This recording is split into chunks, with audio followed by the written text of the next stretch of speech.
All right, and welcome back, everybody. It is time, the set that so many of you have been waiting for. We see MarineLorD up against Beasty, and we've got the live thread right in front of us now. Yeah, double Molly banned Zushi actually let through potentially over on one side, and then Biz banned with the other one. So Ottoman's not banned by either player as of yet, even though it has been one of the, highly regarded civilizations. Pathetic, weak civilization. Just look at the win rates. Doesn't even get the 60% in. Damn. Yeah, exactly. I mean, why are these players not just first picking Mongols at this point? It's crazy. Exactly. Yeah, Mongols, they seem super strong. MarineLorD picks the Chinese as his first pick. Beasty with the French. We have seen Beasty perform so well with the French in the past, so... Also, we know MarineLorD loves playing his... Oh, okay.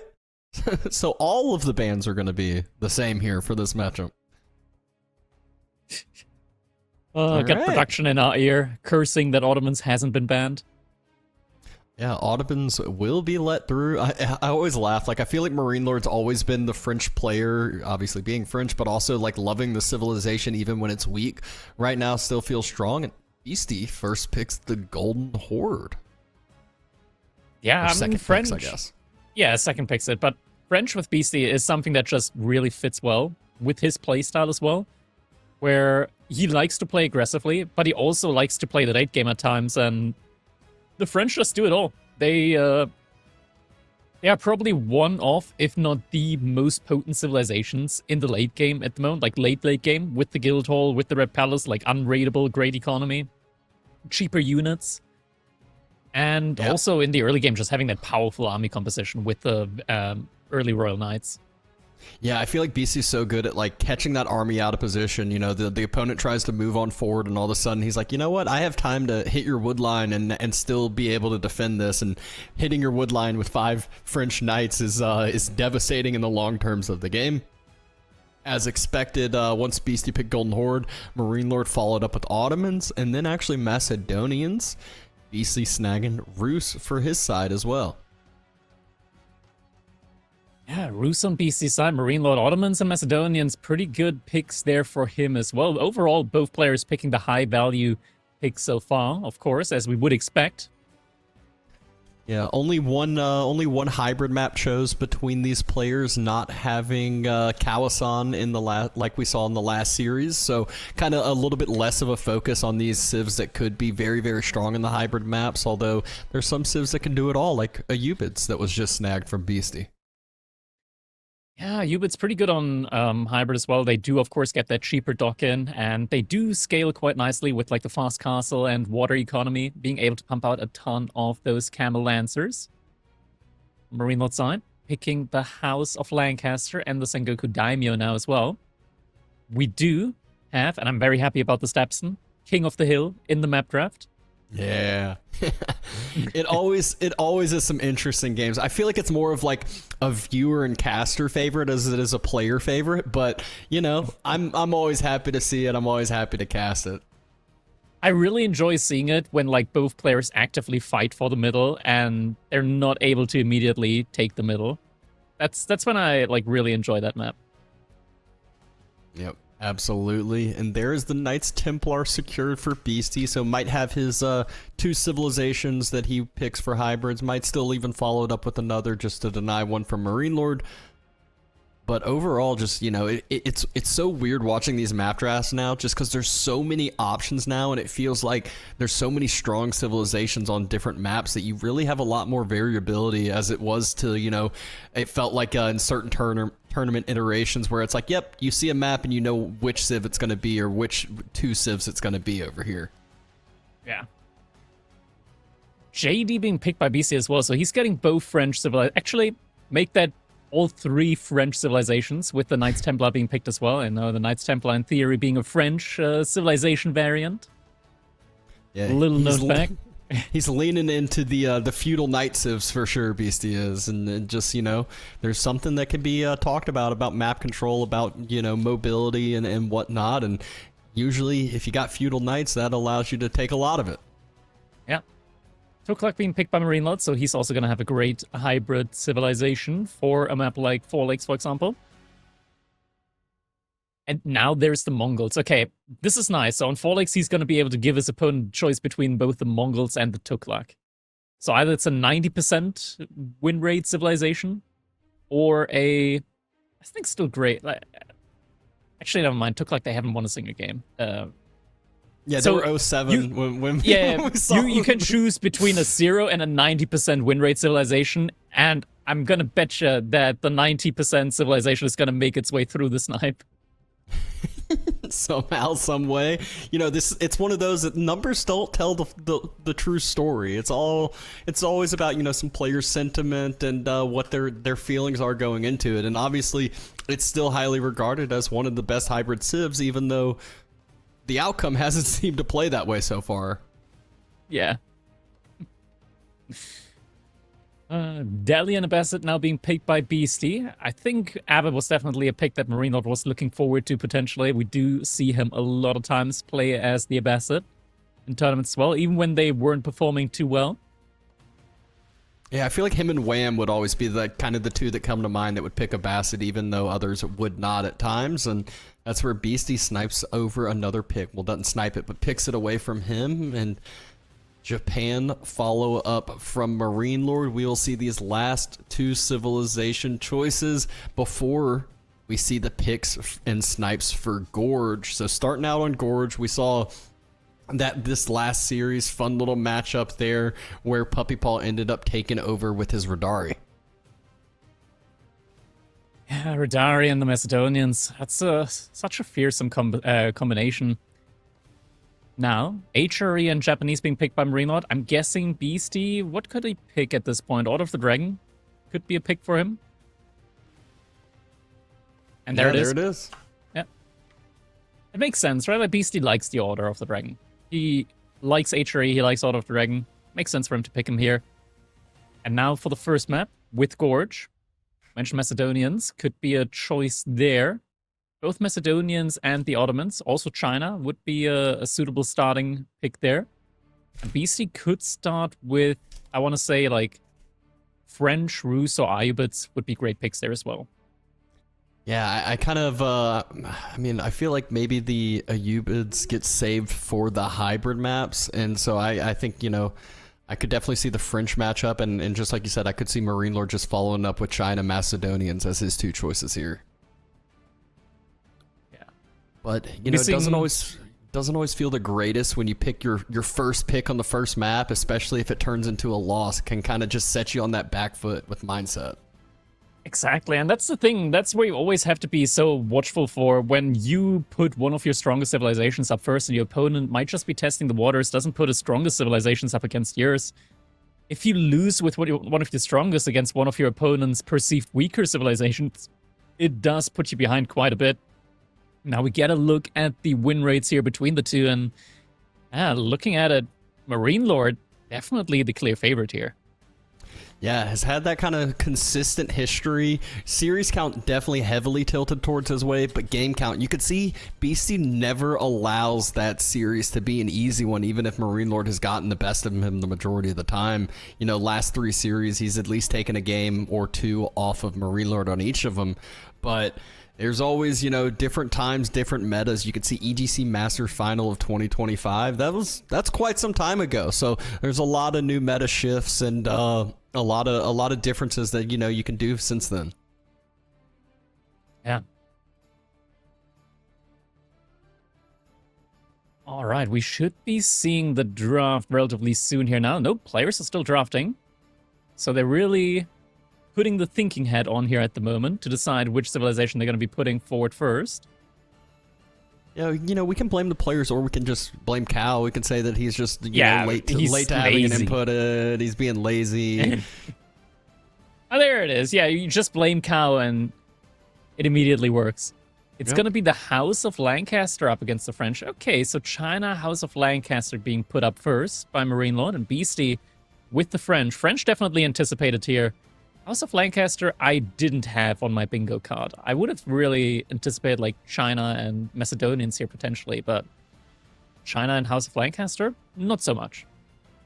Yeah, but we'll see what MarineLorD has in store for the House of Lancasters. Obviously, You know, we saw last series how it was played, where it was a much more of a boomy late game type of game, but you can't always afford to do that against the French. They can punish you very, very heavily, you know, timing attacks and getting their own, whether it's them hitting Castle Age first with some upgrades, and even as you said, if it gets to late, there's a lot of extra things that the French can do, especially on a map like Gorge, where resources start to get scattered out and about, and it's not easy to wall for safety here. Yeah. Walling definitely not that easy. And that is also one of those situations where the French really come into play here as the game goes on and progresses later into the game. And once you get that red palace up, you don't need walls to begin with. So that is like one of the main benefits here that the French have, just that sort of like raiding immunity almost, so to say. House of Lancaster, they do like to play relatively compact inside of their base. Just get that additional TC in the manor, and then you start putting up farms around it eventually. But at some point, you're going to move out onto the map, onto the sides for the additional resources, and that is the timing where you are going to start to need some walls.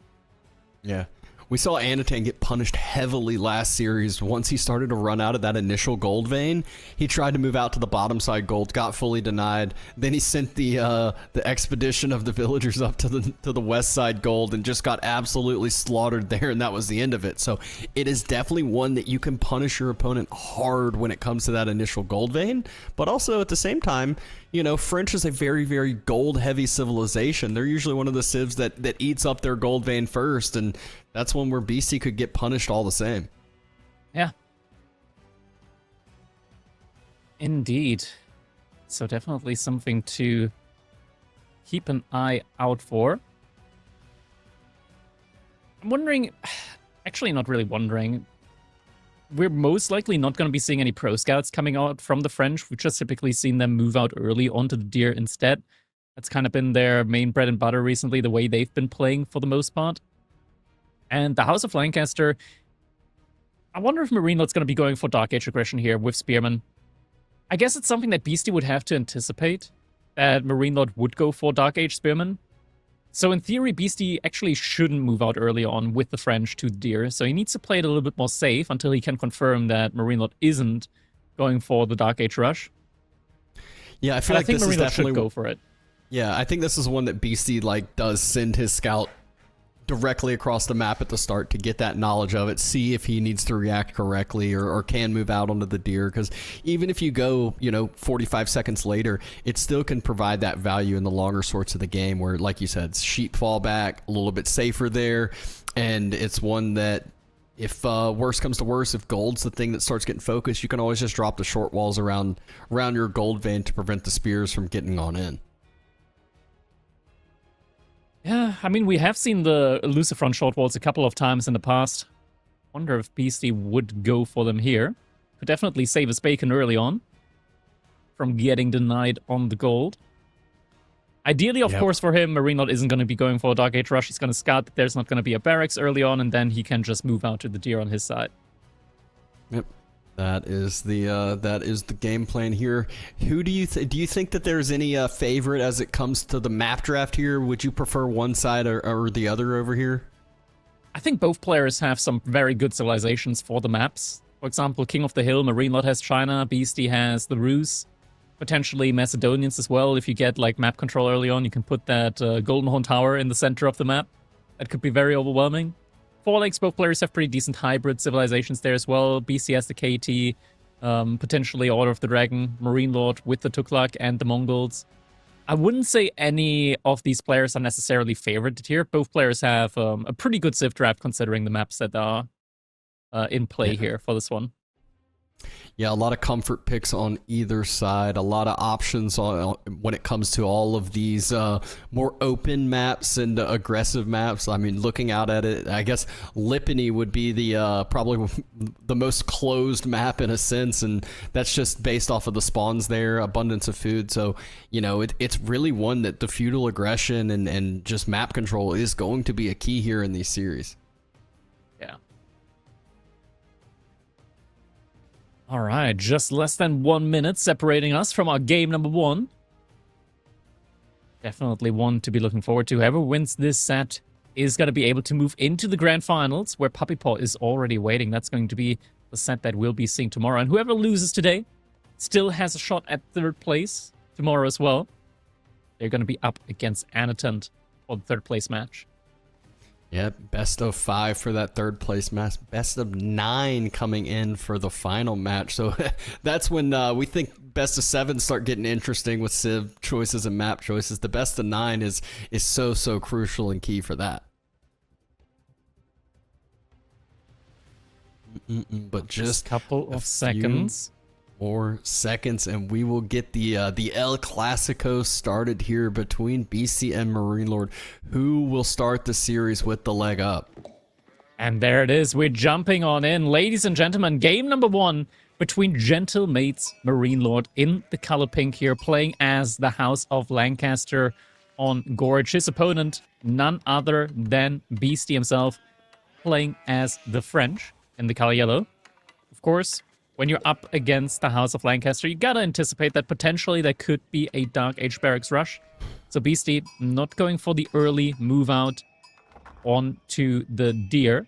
Set decides to scout forward towards his opponent's base and is gonna see that MarineLorD is not gonna be going for the Dark Age barracks rush. And let's see if he's immediately gonna be thinking about going over towards the deer. He does see the mining camp, but he doesn't know where the deer are yet, so actually he can't. Yeah, and I mean, this is the thing about, you know, having that scout go across the map. You need that knowledge, you need that information, but, you know, there's a cost to everything, as now he's actually trailing the path that MarineLorD went, so was able to pick up a few sheeps, but now on the way back home, might not be as successful here unless he gets a little bit of vision of MarineLorD scout as it comes back through. Early mill coming in as well. So Beasty is going to be able to research that early wheelbarrow, now that he has confirmed that there's not going to be any early pressure on his gold, so we'll be able to afford that without any immediate harassment from his opponent. Yeah, I feel like French is that civilization that is not one that tends to forget wheelbarrow, as it's so cheap. You see a lot of people get it in Dark Age. You see a lot of people opt for it as they're going up to Feudal Age. So that is one where Beasty is opting for it in the Dark Age, and just as we mentioned, MarineLorD Scout does get a little bit of vision. Beasty realizes, oh my gosh, I'm trailing behind the path that MarineLorD went, so he's trying to cut across the map and secure up some more sheep for himself, but there we go, getting it highlighted. There's a cost to trying to get that knowledge and information, and it is going to be a cost of sheep and food in the long game here. There it is, villagers moving out to stone now, so clearly going to be that 2 TC play here from MarineLorD on his side. Beasty soon to age up as well. That early wheelbarrow is going to mean that these villagers are going to be moving a lot quicker, and means that he's also much more likely to be sending the villagers out to the deer as soon as that upgrade has come in, and he scouted where the deer are. There's the School of Cavalry, now being built by 4 villagers. Yep, very nice old timings here for the Dark Age wheelbarrow. It's kind of crazy, you know. It feels like it's such a cost for other civilizations, but for French, it's like, oh yeah, my timing's just a few seconds delayed because of how cheap it is. Beasty is able to pick up a few more sheep on the way back, so not as much of a worry. Should be able to probably pick up a few more circling back onto home.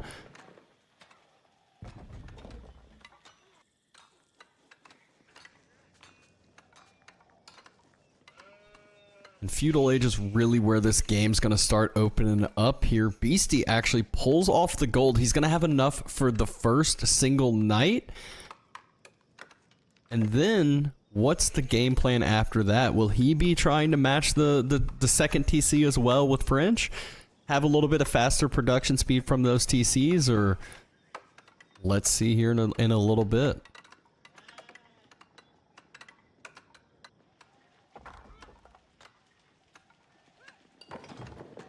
Abbey of the Kings not too far away from finishing, and as we saw in the previous games with House of Lancasters, their second TC timing is just so clean.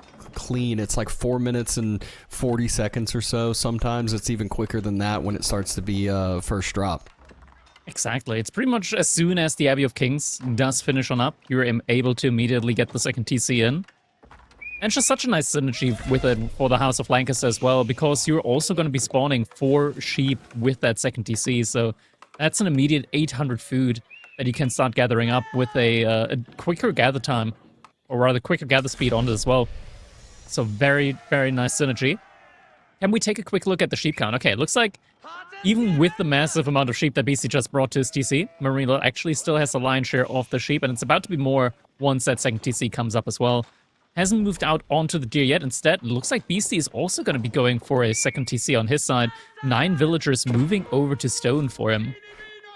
Yeah, I kind of figured as much when he pulled off of the gold early on. You know, that just shows that you're not focusing on this non-stop night production. Just that first one, make sure your opponent has to respect it, has to, you know, potentially drop the TC in a safer location, a little bit less greedy, you know, anything of that sort. But, oh, good body blocking here from Beasty for that scout, but still just not going to be enough to actually take that down. It's usually one that your opponent has to make some mistakes to be able to pick that up early on in.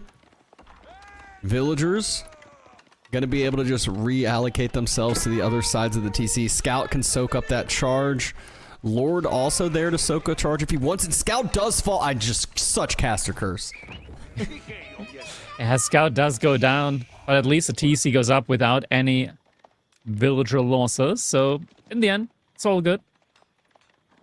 Second TC for BC does come up on the deer, so he's going to be having an incredible food source there to gather from on his side.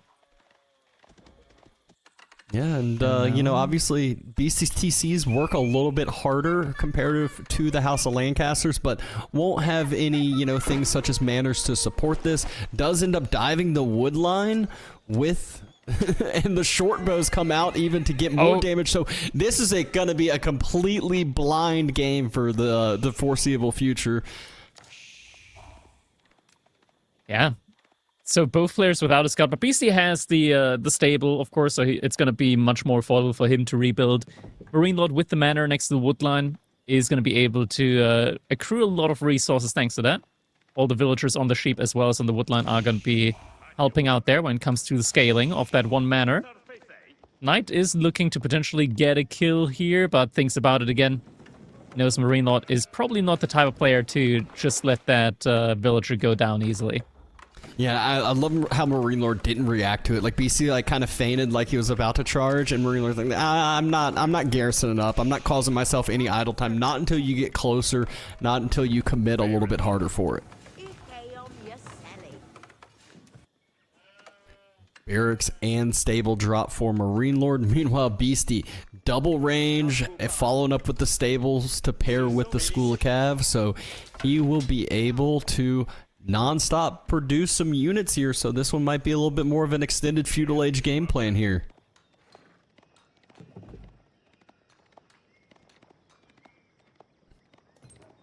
MarineLorD is remaking that scout from that stables. I've seen plenty of players drop the stables solely to make sure they don't have to idle their TC to make another scout, because he needs the information. He needs to know what's going on BC's side of the map.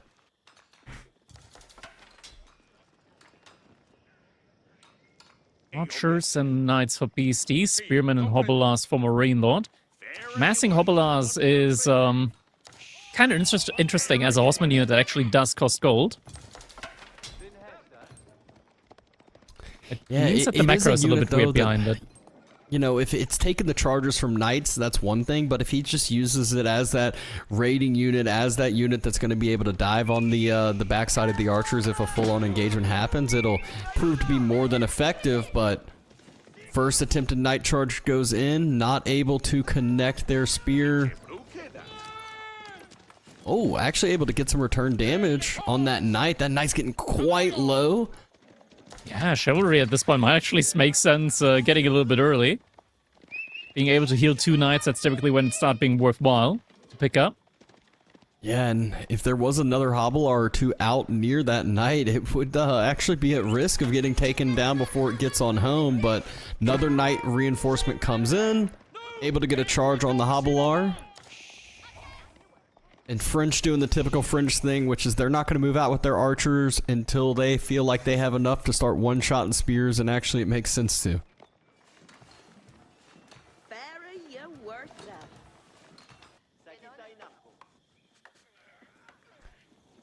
spear getting eaten up very, very quickly, though, on around BC's second TC. We'll have two sets of back berries behind that. But the Hobblars can always do some searching, can always do some circling, and cause some more idle time there. There's a spear or two on the wood line.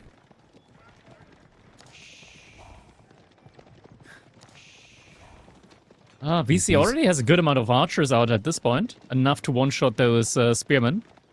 Knights also easily enough numbers. More knights and hobblers out here at the moment. MarineLorD looks like he's been trying to make his way to the castle age.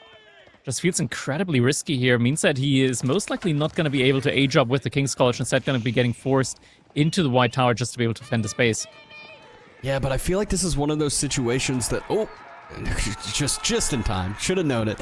But I feel like this is one of those situations where Beasty's just going to wait for the White Tower to start being built and just going to full dive there. Another just villagers jumping on inside.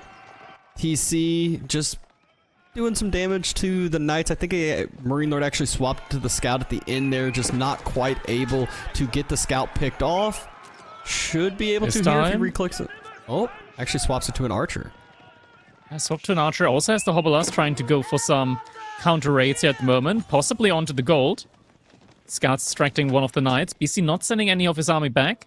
What means that MarineLorD will be able to get the little bit of gold that he needed for the age up. Villagers now moving out. White Tower safely inside of his base. I hate that there's a tile between both TCs. I would have loved it if it was like right next to one of the TCs. Just a little bit of some OCD pains there. Yeah. Yeah, that definitely is frustrating for sure. But speaking of farms, MarineLorD already has a solid few farms around that manor, around that initial TC there. And double stable drop. Yeah, it looks to be going into mass knights now as a follow-up. It's going to need a while to outmass Beasty in that regard, though. And Beasty, I mean, his economy is looking very, very healthy right now. Tons of food income, tons of gold income. He could easily go for a follow-up Castle Age after still massing a little bit more in Feudal Age to keep up the pressure on MarineLorD. And the gold isn't actually going to be safe with the White Tower. Archers can still arrange that easily. Yep. Looks like BC's getting ready to step up and do exactly that. No villagers taken out as of yet. A little bit more ping damage on a few of those archers, but not a big deal. MarineLorD sending the Hobblars forward, trying to make sure Beasty has to fall back a little bit. Gold just being idled on out, though. And as you mentioned, Beasty already starting to save up to match that castle, but still denying some of the resource gathering. I feel like this is a lot of times where you'll see like the lower elo feel pressured to feel like, you know, as French, like, oh, I need to cause damage because I haven't yet. But, you know, Beasty's just slowly causing idle time, making sure that he is in a good position for when he does end up wanting to pull the trigger for a dive.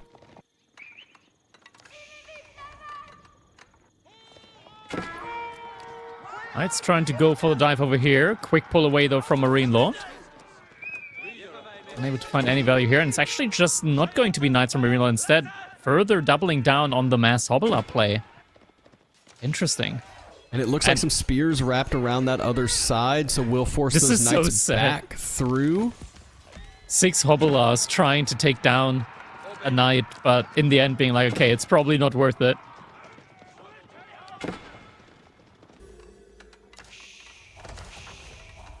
And there is the guild hall. BC dropping some more random walls, just making it where it is not easy for those hobblars to circle and run on around.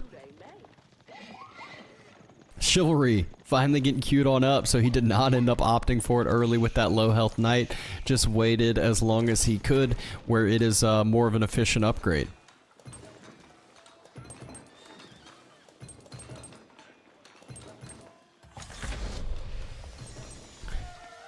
New age begins. BC doesn't quite have the gold for some of those next upgrades he needs. First, he's getting veterancy on the archers. About to get veterancy on the knights, I am sure, as well. There it is. All the veterancy upgrades queued. Chivalry alongside it as well. And MarineLorD still just tons of hobblers Probably just trying to get in some raids somehow, but Beasty also being very active on the map. Does find the Hobblers here, as they tried moving out. MarineLorD has the Spearman to protect the villagers on the gold. Yeah, exactly. And you can see, you know, Beasty knew that he had moved out to those deer earlier on. We saw one knight that got taken out over there, I think just by some shivs. And so Beasty tried to return for another raid, but MarineLorD able to react more than efficiently. A huge mass of Hobblers, though, trying to find somewhere to do some damage. He knows that if he is out of gold here soon, that Beasty is as well, and this could be scary. Look at where those Hobblers are heading. Right over towards the gold there. Beasty, he's got no defenses at all for this position. And MarineLorD, he's going to find him now. I guess he was just looking for the deer, but instead he's going to be finding a much, much healthier snack. Beasty just now wants to put the outpost up, but he's getting found out here. All these villagers are going to have to run to safety, but yeah, that's going to be a ton of dead villagers. And the run through, just so much more effective at getting some more damage down. So many villagers fall. 7 villagers in the blink of an eye, and still does not have enough units here to protect, so might still lose a few more. Only 2 crossbows in the mix. Scout tanks up a few of those Hobblers. 2 arbs fall, and now the wood line is next. So much villager idle time throughout all of this as well. MarineLorD is just having an absolutely crucial pickup here. Yeah, what a field day for him. And those Hobblers, he equalized out the villager count. So now French, inherently, they've lost their eco bonus of being able to produce villagers a little bit faster. Or rather, the eco bonus is what's keeping Beasty in the game for the time being. Now he's rushing up the outpost again. Looks like he sent additional villagers out to the gold vein. But he's in a not so good position anymore compared to where he was 2 minutes ago. Yeah, MarineLorD has to be feeling good about that one. But the Hobblers, they run around directly into the Night Mass, so Beasty had a good old cut off. Almost all those Hobblers are at about half health.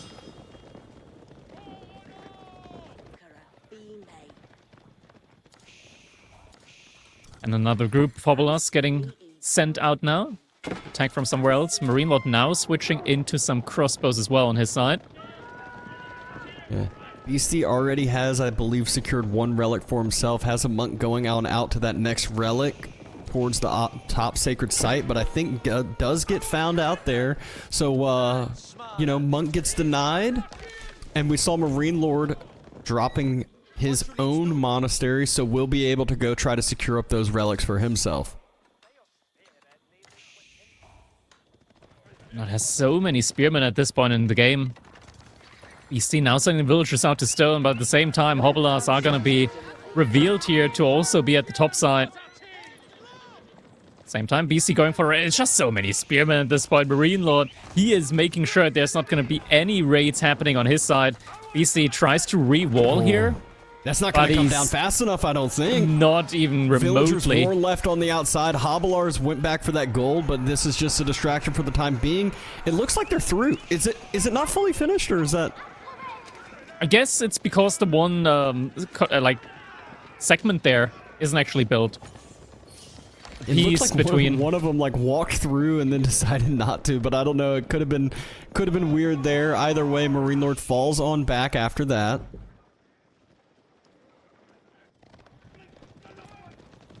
Keep has been dropped to make that production be a little bit cheaper here. And we just saw Beasty actually securing up another one of those relics for himself. So I think it's 2 relics for Beasty right now and 1 for MarineLorD.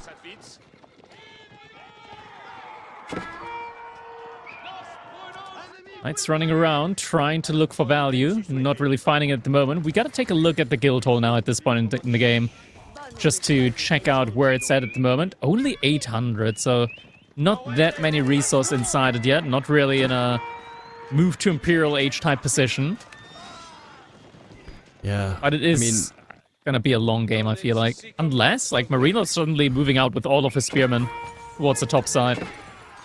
He wants to find some more damage, wants to force a fight, and force a fight he can't. 54 spears, and what is there on the other side? Yeah, there's 24 archers, but that doesn't seem too great even still. Wall being burnt, no quick walls. Horseman had to be invested into a little bit by Beasty when he was lacking gold, but now has plenty of gold into the bank. Spears are here. Might just opt to burn down that TC here in a second. He's got the army for it, and he's going to be going for it. Some spearmen do teeter off towards the wall. Try and find some of the villager kills there. Archers doing their best in order to fight off against the spearmen here. But just so many of them. Takes a while to take them down. Knights now come into the army mix as well. Obla's actually making this a little bit awkward here for MarineLorD. The spearmen can't really connect to the front line, to the horsemen. Beasty, he lost so many units here. It's now 35 to 70 military.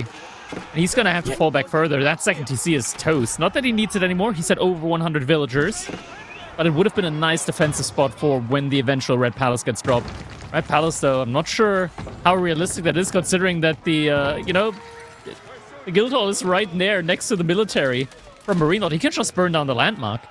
Yeah, that's what I was about to say, is I almost feel like you just skipped the second TC, opt to burn down the Guildhall, force Beasty to take the food early, not where you want to. Beasty has 3,000 gold in the bank. He clearly wants to end up going to Imperial Age down the road here with this bank of savings, but the Guildhall, it's at half. We saw, what, 1,600 food in there? Is that Beasty going for a return raid? He did just pull out the food from the Guildhall. Didn't have any other choice. Now he's gonna have to get the rest of the food some other way. In order to get the age up in. Landmark has been destroyed, and obviously that's key now, but it's also key throughout the rest of the game. That's not building up, resources anymore. A couple more knights do connect on some villagers, so MarineLorD does take a little bit of damage, but at least gets some knights back in return. Landmark has been taken down. On the bottom sacred site? Secures the sacred site and the stone. Also inadvertently somewhat protects the next gold that is nearby. There were some villagers still up there at the top side, but Beasty just hiding them there. In the corner. MarineLorD, though, sending a spearman over there just to keep tabs on it. But the age up will come through for Beasty. And he's now also in a spot to potentially start rebuilding that Guildhall. Yeah, it's a big resource sink, and with Imperial Age, obviously, game is going to be extended on out. Red Palace makes things very difficult for the opposing side, but House of Lancaster, they're not too far behind. MarineLorD about to be able to age up himself.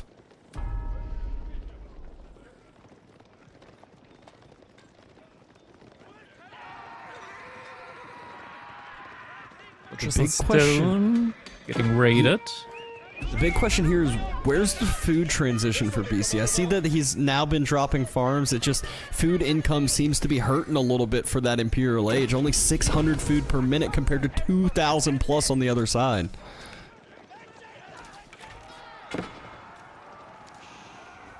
There it is. MarineLorD now also going for the age up. Both players having a keep landmark, protecting one of the sacred sites each. And we're in for potentially a little bit of a longer game here, it would seem like.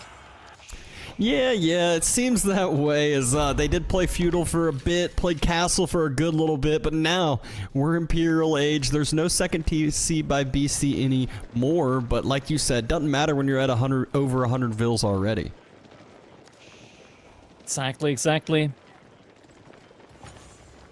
So now things are starting to quiet down a little bit. Both players now in a position where they just have to, or rather they want to boom up a little bit more. They want to get the economy really flowing.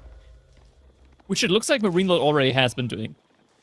MarineLorD already has the full farm transition going. Beasty still somewhat in the middle of it.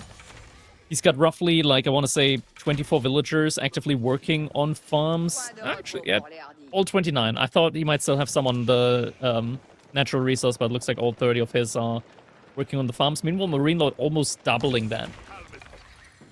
Yeah, food income looking a lot healthier for MarineLorD. MarineLorD also sitting at max population, which means he gets to sink his resources into more upgrades, more things in the long term, where it seems like Beasty still needs to be producing units. He still needs to equalize those numbers.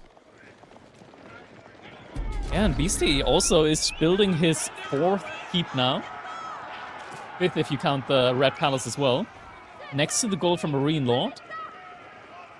starts to really take away map control there just with these buildings. And that's one of the things that French can really do.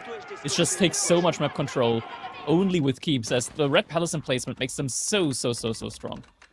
Yeah, MarineLorD has vision of this keep getting built on up. Springald emplacement finishes, so, you know, maybe one villager goes down, but the keep's gonna get put on up, and...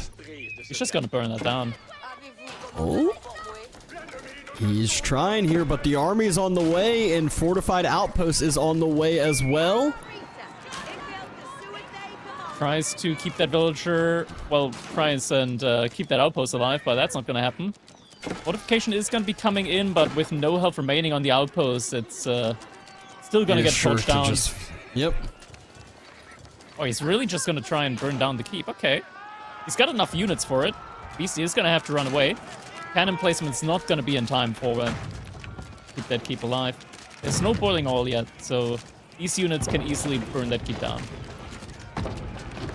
Keep got taken down quite quickly there with how many units MarineLorD has, and having him lose a couple units is not a big deal. Like we said, he is at max pop. He's got 2 culverins in queue, so he will be ready to start taking down some of that infrastructure that has proven to be so key.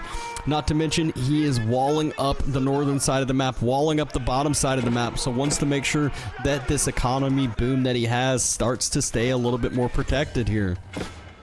Players going for the University upgrade. Elite Army Tactics coming in for MarineLorD in order to increase the damage that all of those spearmen do up against the Knights. And Horsemen from Beasty side. Beasty just got incendiary armor and arrows in, so those archers are going to be doing some damage even up against the Hoppelars. Yeah, the big problem for Beasty is he actually ate up so much of the gold that he had on the map that he doesn't have that much gold to gather from. The little bit of gold he does have, MarineLorD already has spotted out, already doing a little bit of raiding, as that red palace is not fully protected. I suppose fighting off against some of the ARPs here. MarineLorD now got some culverins in queue behind this. Mostly Hoppelars going to be coming up next for him. Ton of resource in the bank, food-wise at the very least, currently.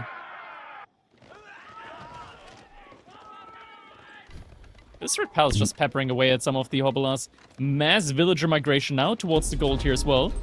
I'm just gonna make sure they're gonna be safe.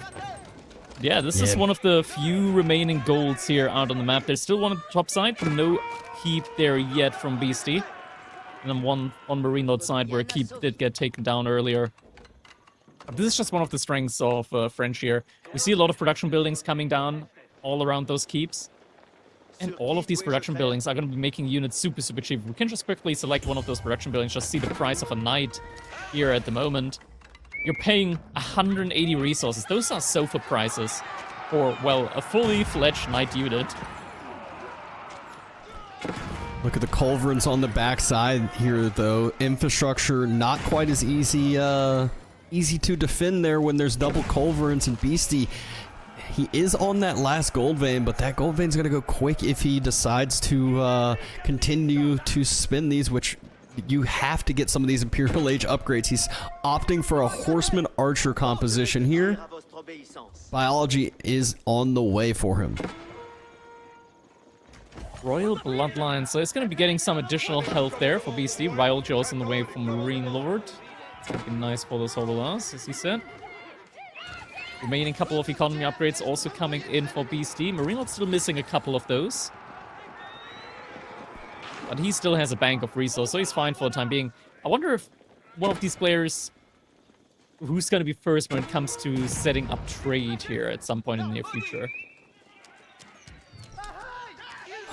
I guess like MarineLorD doesn't need it because he has the manners which generate gold. How many relics do they have? Can we take a quick look at the relics? I think Beasty's 3-2. Yeah, it's Beasty's MarineLorD 3-2. Oh no, MarineLorD 3-2. Wow. So with 3 relics, 1 sacred site, and the manners, MarineLorD's gonna have a really good passive gold income here. Culverins now starting to take down one of the keeps. Hoppelars chasing after the archers. Just not enough of a front line here for Beasty. Yeah, no horsemen really here to help protect, and the ones that are get taken down so quick with that many spears. Culverin's sniping down that keep. This is such a key positioning here for Beasty. It's the forward center of his base, right in front of his town center, right in front of his farming economy as well. And you mentioned the cheaper production. That's going to be a lot of production buildings that won't have the extra cheapness to it. MarineLorD keeping some of those spearmen back in order to defend the Culverins. What a great job done there. More archers coming up from Beasty. He's really producing a lot now, but the keep looks to be going down. Keep going down. Farms starting to be idled as well around the TC. Archer's doing a great job kiting back. Not too many hobblers left on the front side, but doesn't mean there aren't another so many mass. coming in. Yeah, I was about to say, doesn't mean that there's not a mass coming. And he's got 31 in queue. Oh my god. Yeah, this stuff for Beasty. He just doesn't have a standing front line of his own. We are getting the range upgrade now on the archers. That is going to significantly increase their kiting potential. The gold villagers are making a massive journey to the bottom side stone. They gotta run.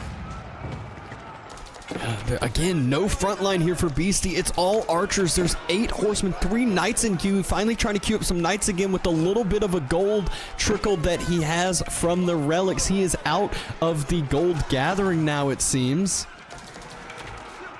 Only gold at the top side. He has placed a mining camp there. Just doesn't really have anything to start mining from it yet. Probably going to go gather the stone and just start selling off the stone that he gathers for gold, or maybe trying to get a rushed up keep at home. But with 3 culverins, another keep isn't going to be helpful. He needs units. He needs defenses here. Culverin's just not able to get sniped here. There's just still not a front line. Beasty is producing so much, but whatever he is producing, MarineLorD is producing more. 53 Hobblars in queue, and there's just no way the second keep for Beasty is going down. All of these farms are now exposed. The archer range production is now vulnerable as well. Any Hobblar that gets taken down is immediately rebuilt over on MarineLorD side. Still over 30 spearmen remaining here, and Beasty, he just doesn't get a break in order to deal with this army from MarineLorD. It's just a continuous run over here from MarineLorD inside of Beasty's base, and there is no sign of any easement going on here. Yeah, he's out of food now. Beasty, there's no food income left for him. 1,000 food per minute is not enough to keep this up. That 1,000 was including, beforehand, a lot of these farms being idle, probably going to continue to drop. Using the stone, using the gold to trade on off as now game number 1 goes over to MarineLorD with the House of Lancaster. What a game. Look at the resources gathered here. I guess a lot of it did come down to that raid on the gold there. Beasty's age up just getting delayed significantly. Then afterwards, the big dive underneath the TC, taking down that guild hall, and just really putting Beasty in an uncomfortable position. And those Hobblars just always finding an angle to dive onto the archers. Just great play there from MarineLorD, and Beasty not able to get the front line that he needed. Unable to win that game, number 1, and now I told you, Dabson, if there is a civilization with a 0% win rate and another civilization with a 90% win rate, Beasty bans the civilization with the 0% win rate. Yeah, and Beasty is actually the one he's opting for Delhi as his hybrid map civilization to pair with KT. KT obviously gets sniped. I don't think that there's any surprise there. So we will see Delhi versus Mongol on 4 legs here. Just seeing that last few couple highlights. This is when MarineLorD kind of finally pulled the trigger. He had 100 military population when he just pushed this on up. Denying the guild hall was so huge as well. Yeah, definitely. It's just so tough as well here. Beasty wasn't able to keep those archers safe, losing so many of those numbers early on here. And the army composition of just Mars, Hobblars, and Spearmen, I honestly didn't expect them to work this well, considering that MarineLorD didn't even go for the King's College. So these Hobblars weren't even as strong as they potentially could have been. Yeah. I think you mentioned it earlier. It's that gold raid that we saw early, right after Beasty had hit castle. It really just slowed down a lot of the castle upgrades, a lot of that really kind of scary point that French can be at in early castle. And instead, you know, Beasty tried to extend it out to Imperial Age, but MarineLorD punished him for it, had the counter to all of the keeps that he was dropping around the map, which is a ton of melee units and culverins. Yeah. Culverin's just doing such a phenomenal job there, taking down these keeps, and MarineLorD just did such a great job as well, making sure that they were always defended, right? Like, he didn't keep the Culverins undefended at any point in time. He always had some spearmen there, later on some hand cannoneers as well, and Beasty did actively try and snipe those Culverins in order to just buy himself some time there at the front line. Alas, that did not manage to come in, and now game number 2. It's going to be 4 lakes with the Mongols up against the Delhi. Not a matchup that I would have realistically seen coming. I guess the Mongols was pretty clear. I talked about earlier that if Tuklak and Mongols get picked, Tuklak is going to end up getting sniped out, even though it's a little bit of a funny situation considering the win rate and all that between those two civilizations so far in the tournament. Delhi I didn't have on the radar, though. I would have expected, like, Order of the Dragon and KT here. Yeah. I was leaning to U-Bids and KT, but either one, Beasty surprising us with the Delhi, and maybe surprising MarineLorD as well, as he's like, all right, well, when Beasty picked those two, I think he had 100% chance of knowing exactly what Civ he was going to be playing, exactly what Civ MarineLorD was going to be sniping. So, you know, maybe it's a matchup that he has practiced, kind of planned for here as well. But game number 2, MarineLorD is up 1-0, playing Mongols on 4 lakes versus Beasty's Delhi. Jumping on into our game number 2 now. With MarineLorD being up 1 point, Beasty, he's going to need a victory in order to even out the set early on. Doesn't want to let MarineLorD build upon that early lead. Will just make the game more and more difficult for him. Delhi is such an interesting civilization on water, because the first dock that you build also spawns an early scholar. And you do, of course, have the ability with that to, you know, get those early upgrades on water. And they're actually really good. Also, with the scholar inside of one of those docks, you do produce ships faster. So Delhi on water is actually not a bad civilization by any means.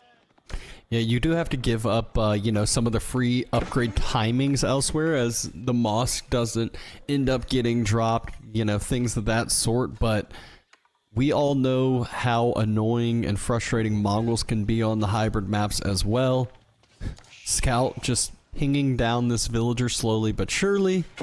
Just not allowing, it's weird, you know, not allowing that villager to grab that shoreline fish for free really does actually kind of help out a little bit, as the shoreline fish gathering is so huge. It is a lot of walking time as well, for when that villager needs to move back, and yeah, it's just a lot of idle time on that villager that you end up causing. It costs your opponent roughly like 50 resources to send that villager all the way back. Well, back like to the dock and back, because eventually you're going to be sending another villager over there. Yep, and that villager making the trek on back home now. Always got to be careful with your scout against Mongols. You never know where their TC is fully set up. Already three fishing ships out. Yeah.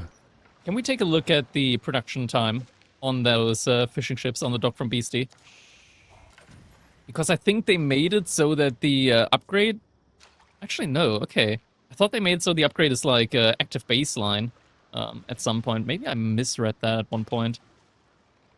Or is it because we got MarineLorD as a player target at the moment? I'm not 100% sure over here. Either way, I'm also unsure. Still up in the fishing boat game early on, which, you know, doesn't seem like much, but definitely adds on up. It's so rare that we see Delhi on water. I'm not 100% up to date on what the last changes were to the dock play from Delhi. I know, of course, that the Scholar They did change something with the unique upgrade that increased the fishing speed production. I guess maybe it's only on military ships. 100% sure. Yep. Beasty is moving out onto gold now, and MarineLorD actually opting to go ahead and drop a second dock on the other side pond. So he's going to be doing fishing on both ponds, two of the 4 lakes over here. Beasty actually has a good amount of idle time on his TC. MarineLorD's idle time is just because the TC, of course, at the beginning is needs to be built first. Yeah, that's actually almost a full villager down from Beasty. That's a surprising mix-up, especially when, you know, early food shouldn't be too difficult, but maybe it was just in that trying to get that dock up quicker. I think it was because the Khan was actually forcing the villager on the berries back on Beasty's side. Oh. It's all these little small things that can prove to be a difference. These builds are so clean for these players that, you know, a little thing like that does cause a bit of idle time potentially. MarineLorD now starting to build up that ship count on the other pond, whereas Beasty is still all on the initial one that he expanded to. Dome of the Faith being built as well. Beasty is going to be getting his first mosque in with the Dome of Faith. Still has 3 villagers working on gold, so we'll have enough gold to constantly produce those scholars.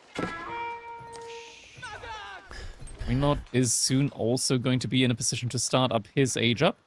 Interesting gold position here from MarineLorD. I mean, that's one of the benefits when you're playing as a nomadic civilization like the Mongols. When both goals are far away from the TC, you kind of get the choice which one you want to go for. Yeah, and this one's not too bad because it allows the villagers to build that dock and not have that walking time from further away. They can get back to work a little bit quicker. A mosque being dropped for Beasty as well, so he'll have Dome of the Faith and the mosque as well. Khan just slowly trickling down damage onto these villagers, but we see the scholar moving on out. These villagers will get healed right on back up to full.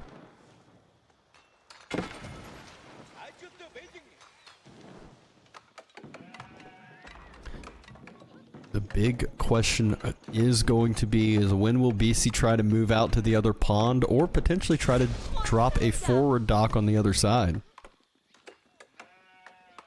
Yeah, it's the time where in theory you would want to go for another dock drop. At the same time though, Beasty might want to just try and get some units out on land and eventually take Sacred Side control. That could be his main priority at the moment, but of course that gives MarineLorD the option to pull ahead economically on water, as right now it's 13 to 10 fishing ships on MarineLorD. Yeah, and, you know, MarineLorD's done a decent job of spreading those fishing boats out. Just one on the farther side, ones that are going to be working a little bit less efficiently, whereas Beasty, it's all around basically that initial single deep sea fish that's near his dock. So working very efficiently as of now, but even though the fish regenerate, they don't regenerate fast enough for 10 fishing boats to consistently farm from it.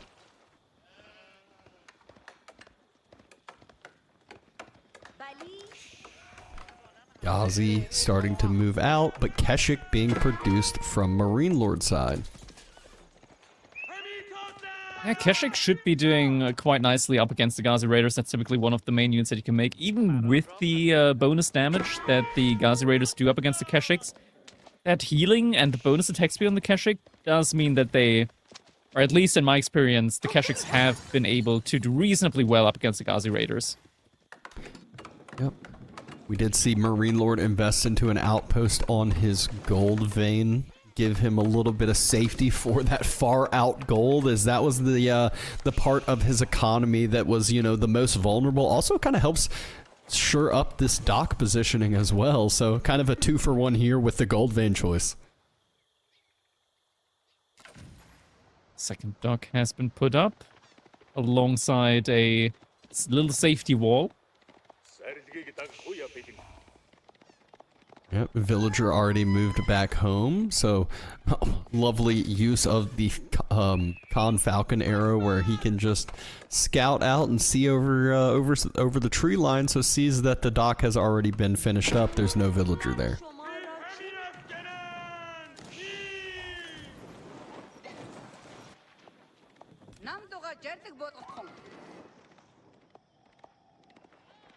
Little bit of pressure on the dock from Beasty, just two Ghazi and the scout. So MarineLorD just going to wait for this next batch of Keshiks. I think that's two more coming out here. Nope, not double produce. Next batch maybe. So then should be able to push those Ghazi away. And now his Keshiks on the other side going to do some aggression. But the key here is Beasty's already got spears. Are they in the right position though? The answer is no, they are not. Keshik Raid comes out. Scholars come out to try to do some healing. One villager down. But the villagers, they're not as easily healed anymore. There's one spear. Yeah, they're not all there. The healing, of course, not working the way it used to, where villagers that aren't fighting back aren't put in combat, so they still receive the full healing. That has been changed. So villagers that are being attacked are counted as in combat. And they will only receive out on the brace there from MarineLorD, so Keshik able to pick up another spearman there without taking too much damage. Scholars healing on up. And that's where the spearman went. MarineLorD, he's trying to just full deny this dock. This would be a lot of idle fishing time, but once those Keshik circle back around, maybe that's enough to stop this. Yeah, Archer ship's about to pop out though. Likely before the dock ends up going down. It is put on fire, though. One Keshik falls. The dock will end up falling, but I'm sure MarineLorD won't be too far along after that with a villager to rebuild it. Another Keshik falls from the spearman. All of those Ghazi are so low health. Beasty should probably try to circle back on home. There's no way a villager's going to make it there in time to tap that one on up. Yep, does end up falling. And now the villager moves back out. Yeah, villagers gonna move back out. I mean, the villagers, or rather the fishing ships, they do have some capacity, so it's not like they're gonna be immediately going idle here. Double outpost here, villagers easily able to jump in there for safety. That's additional Ghazis that are gonna be going down. We do have some early walls on the sacred sites, and the first sacred site is being taken now.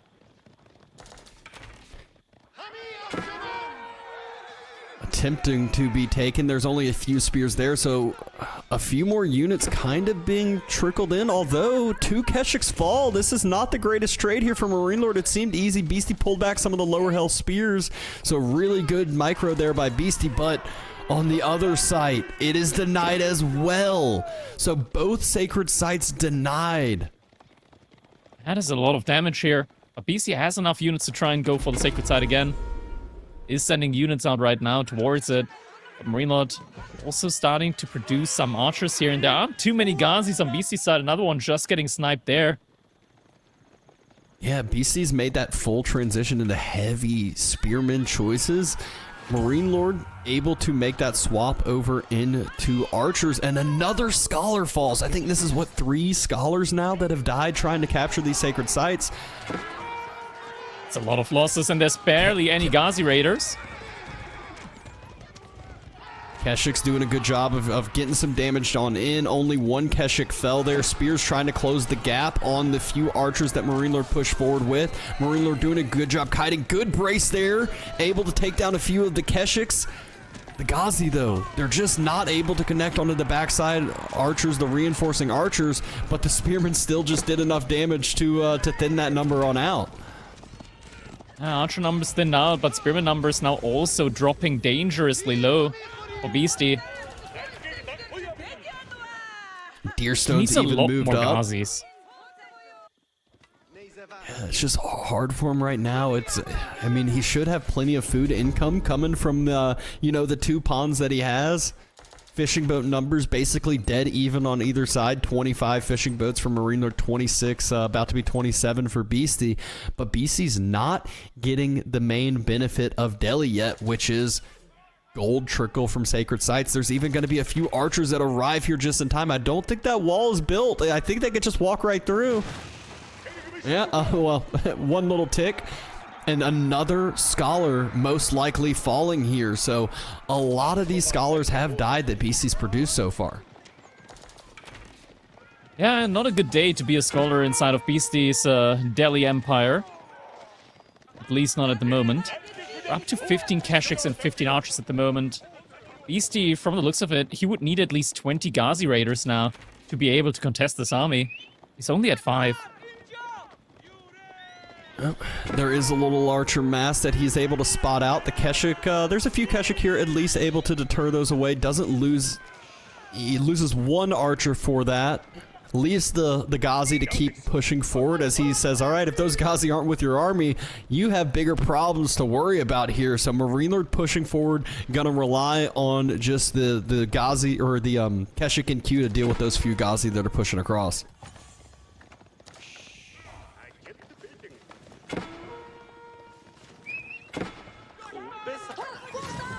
Oh my god! There was a potential age up. Oh my god, the worst potential timing here.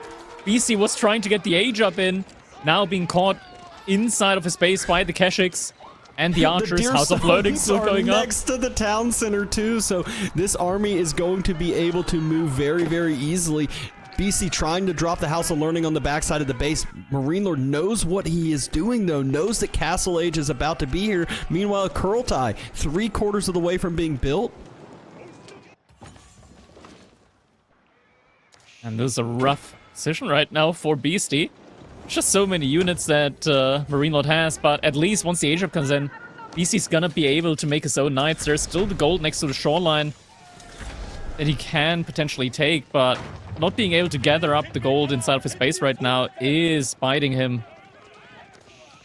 Yeah, so Castle Age finishes and won't even really be able to make any gold units like you typically expect as Delhi. Yeah, you don't need the gold for the upgrades, which is a big fortunate thing for Beasty, but you still need gold for units. 1 elephant in queue. Archers just tanking up some TC fire. Ghazi's trying to push forward, but still, Ghazi number is basically non-existent. There's 3 total Ghazi here. It's not a lot. Definitely not a lot at this point. MarineLorD, he is trying to make his way over towards the gold from Beasty, it would seem. Of course, he knows that there's only one real spot for Beasty to get gold from here at the moment. Veterancy has come in on the Keshiks. The elephant appears now. He will need to be addressed. Yeah, and the big problem for Delhi, too, when they first hit Castle, you gotta wait for your military units to get upgraded. It takes quite a bit of time. There's no gate on that wall. There's no gate on the wall. Oh, he's going to be taking some charge damage. Oh, they finished it so fast, though. A few get cornered, Oh, though. they're stuck. And the archer doesn't actually connect that many shots here. Barely any.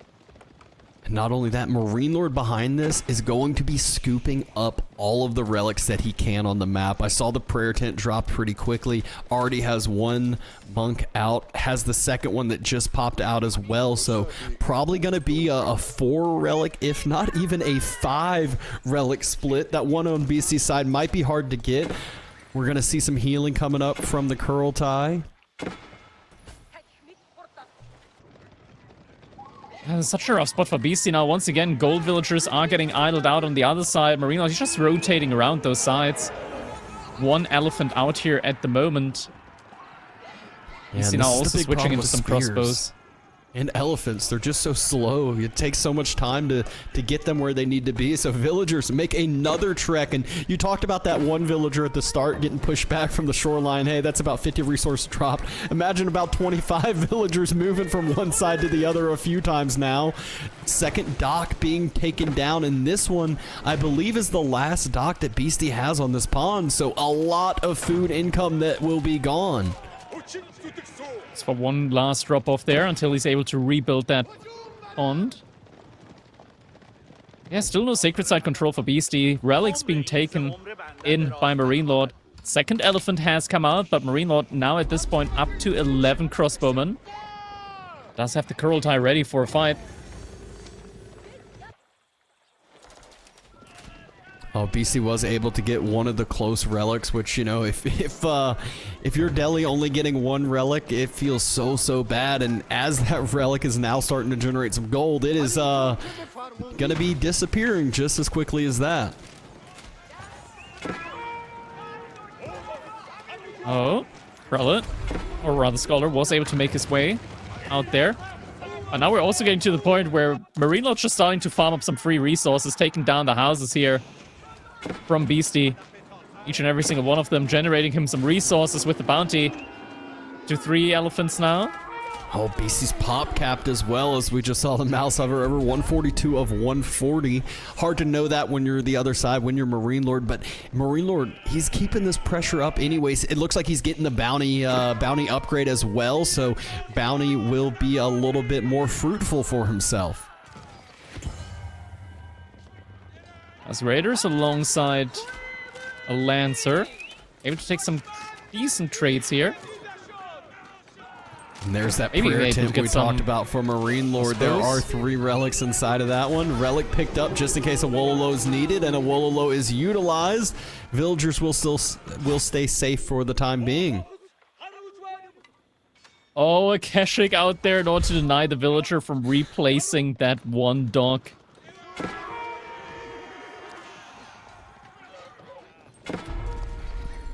MarineLorD keeping that one out there. Alright, this time around, Spearmen are ready.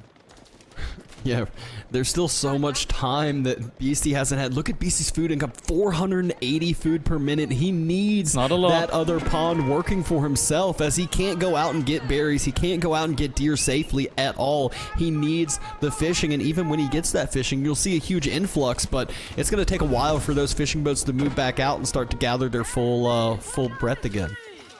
Now, elephants and infantry are very, very solid army composition. So I wouldn't say that Beasty is dead yet, but I'm looking at the resource from MarineLorD, and I'm thinking this guy could go imp soon. Villagers, once again, need to go for a little bit of a run. Some are going to get picked off here. A few bringing their shivs out, and they get picked off as well. Oh, the pathing is horrible here. Oh my gosh, almost able to take it. What is the pathing? One of those elephants around the berries. Come on, elephant, you can do it. Oh no, he's going back. Okay, no, it's over. In the meantime, MarineLorD's just taking up all of this extra bounty because he got the upgrade. He sees the mosque with 2 relics as well and says, all right, more gold denial for Beasty. He has been playing just the gold denial game. Double Wololo. He could easily kill. Okay, I was about to. He's starting to back on away. Able to just pick off all of those. Only 2 elephants left now. Another Wololo attempted, immediately taken down as well. There's so much of a range mass behind this. There's so much of an overall mass in general. MarineLorD takes game number 2 with the Mongols. There was an attempt. The mass elephant, Beasty hope, but MarineLorD, he is able to extend the Mongol win rate on hybrid maps. Daily pick here from Beasty. It was the odd one out. I wasn't quite sure where he was going with it. In the end, it did get shut down by the civilization with the highest win rate in the tournament so far. What a solid game number 2. It was an interesting one, to say the least. We didn't expect the Delhi, but, you know, we see that the Mongols is still just proving to be such a hard civilization to deal with on these hybrid maps. They just can do so many different things. Yeah. So far, we've mostly seen them going with Kurultai, and the Kurultai just absolutely phenomenal here. In the combination with crossbows up against the elephants. Elephants typically, they look so strong even up against crossbowmen. But not when the Kurultai got into play as well. That completely changed the story there. This time around, the crossbows were actually able to counter them out. Quite heavily so. Yep. And we saw MarineLorD just constantly idling out. I mean, first off, he spotted and came forward right as BC was dropping his Castle Age. And then to follow that up, he, delayed that one, as well as just constantly delaying the gold from when Beasty hit Castle. So really, really solid pickup there from MarineLorD overall. Very solid indeed. And we see there in the replay again just how quickly those elephants fell. A couple of attempted Wololo attempts here. But the charges just meant that those scholars died pretty much instantly upon jumping out there. Okay. Holding it against me here. It's still an S-tier civilization, but you can't argue. Mongols, they do have that... they do have that primo win rate at the moment. They're built Yes, differently. they do indeed. And following up, we see the Dry Arabia picks. We see the Civ snipes out now as well. I know you're happy to see, you know, the China civilization getting through, getting picked. Your hometown favorite over there. Yeah, China up against the Rus coming on up here on Dry Arabia. So very, very even, or rather neutral map here in our game number 3. And Beasty's really going to have to do something here. He needs to get up on the scoreboard because right now it's not looking good for him. Being down 2-0 against MarineLorD. This is the moment where those early couple of games, like the lead that MarineLorD has, it's starting to build on up, and Beasty really needs to give it his all here. Now, Rus up against China. I'm not sure if you can realistically go for knights here, but cavalry archer is definitely still a play if you get to castle age. I'm not sure if you can go for 2 TC in this matchup, just because of how many units China can field relatively quickly, and their castle age transition behind it can put Rus under a lot of pressure. Now, Kremlin is a thing that exists in the game, which makes your base very, very easily defendable. Beasty could go for that, but I feel like he would also just forego a lot of map control, a lot of relics, if he went with that and 2 TC behind it.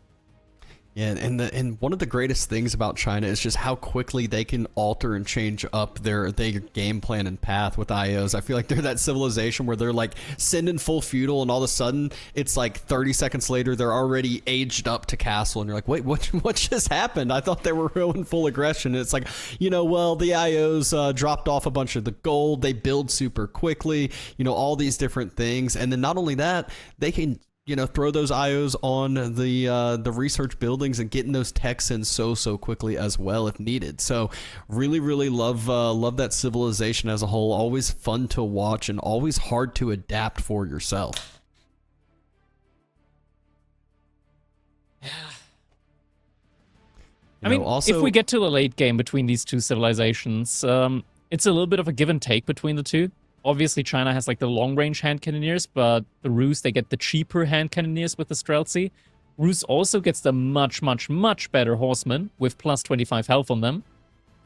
Saint's Blessing potentially in there as well. If it gets to a late-game battle between these two, with all of the passive gold income that Rus also has with the hunting cabins, I see a way for Beasty to be able to win this in the late game, should it get to the late game. Then again, I've also said that in the French game and didn't turn out that way. yeah, I mean, you mentioned passive gold generation from the hunting cabins, but you also got to think about the IO passive gold generation as well, or semi-passive. I guess they still have to go drop it off and whatnot. But enough of that. Game number 3 beginning. MarineLorD has the 2-0 lead playing as China versus Beasty's Rus on Dry Arabia. Only opening up here with a single hunting cabin from the looks of it. Only one villager building that one as well. Yeah, doesn't look like, you know, I feel like there's always so many different Rus builds I hear. It's like, oh, 2 hunting cabin. You can go 3 hunting cabins and, you know, all these different things. And speaking of a hunting cabin, look at the northern double wood line. I feel like if you drop a hunting cabin in between those, it'd produce so much gold there for Beasty if he scouts that out and decides to end up doing that.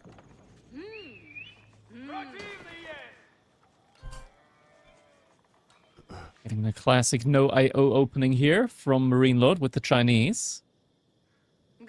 Just gonna be working getting to that feudal age as quickly as possible. And Beasty with the Rus moving out to the deer. That's where that second hunting cabin is gonna be coming in. Interesting build here from him. Then again, it makes sense with the way you play Rus at the moment. We don't see Rus realistically or typically going for that 2TC, not 2TC, but the Pro Scout play anymore. Yeah, and no deer laming going on with these either at any point, as a lot of those deer are just tucked up nice and close to that hunting cabin, so we'll have some efficient gathering. A boar not too far away after he eats those on up, so if Beasty's able to keep this map control, keep this location secure... Where's that villager going? Okay. Keep this, you got confused for a second. Keep this location secured, then he will have a easy swap for his food right on after with the boar.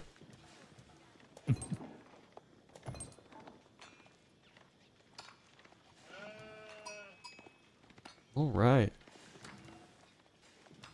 Sheep, not too big of a difference between these two so far. China loves to get the sheep lead, as just means less villager walking time, more taxes that can just sit under that initial mill for, you know, quite some time in the game. 3 scouts from Beasty. He's still a little bit away from getting that age up in. MarineLorD now aging up with the Imperial Academy. 4 villagers working on that, so it's going to be getting the age up in quite quickly. Yeah, naturally, Beasty's age up will be a little bit delayed with having to move out to the deer, having to drop a hunting cabin on those. Not cheap to do that exact thing, but as we see, just like I talked about with French, with when you're gathering deer early, all of a sudden, you know, 8 villagers have 25 food. Well, all right, there we go. There's, you know, halfway to my age up. So now Beasty able to drop his age up, and it will be a Kremlin on the gold vein, tucked up next to a wood line as well.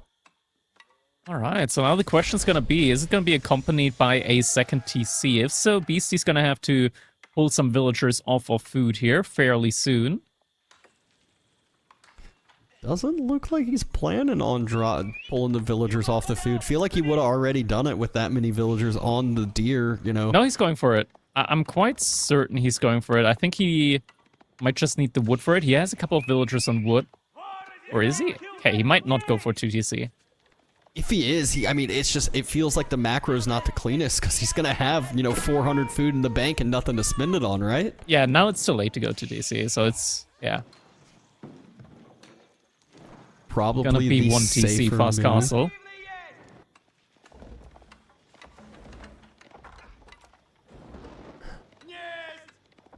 Village next to the gold vein just makes it that much harder for any raids to come on in. We've seen how quick MarineLorD is with and how well he times it. If, you know, a knight circles around, he just waits for the last second, jumps on inside. Second scout here to start burning down that village, but again, no chance in the long run for that actually to do a long-term effect here.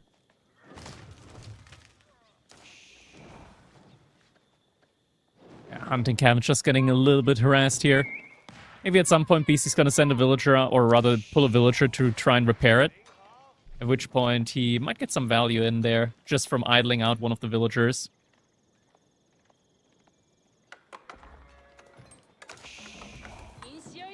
Stable drop for MarineLorD, so wants to get some mobility out on the map, or potentially get some deer secured for himself if he decides. Nope, it's the horse. Oh, it is the scout. All right. Horseman in the horseman, then a scout. Yep. Just to get some control in there. Beasty now pulling a lot of villagers over to gold. That's a fast castle if I've ever seen one. He's already got 700 food sitting into the bank. He's gonna have to idle the villagers out here soon, though, or at least pull them back over towards his TC. There it is. Spots the scout. Villagers move over towards the sheep next to his TC. So it's gonna forfeit the hunting cabin here. Yeah, I mean, while this does, you know, doesn't feel that bad, he ate up a ton of those deer already. I feel like castle against Chinese, I feel like they're just one of those civs that's able to match it so easily.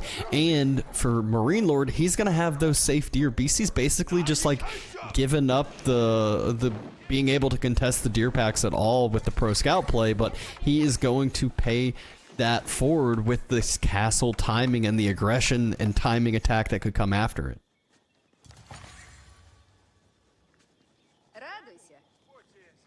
Six scouts out there from MarineLorD, so he's really putting pedal to metal when it comes to getting those deer in quickly with the pro scouting. Beasty very soon able to click his own age up. Most likely going to be the Abbey, as we've seen Abbey kind of being the flavor of the month at the moment. That is it indeed, although there would be a lovely spot. No, it's gonna be Abbey. It's the Abbey. Yeah. Okay. It's 8 villagers on it. Will have a nice and fine timing, but MarineLorD's starting to drop off those deer at home. His food income is about to skyrocket. He's still got a decent amount of villagers onto the gold, and more importantly, he's got the 4 IOs out that are able to supervise and able to gather up those taxes. Interesting, BC only aging up with 6 villagers at the moment, so not rushing the age up by any means. Couple of scouts trying to harass the scouts from MarineLorD as they're bringing back the deer, but with just that single horseman is going to be able to work up against that. Second stable already been placed by MarineLorD. He's still got 5 villagers on the on wood, and now adding in a blacksmith at this point in time.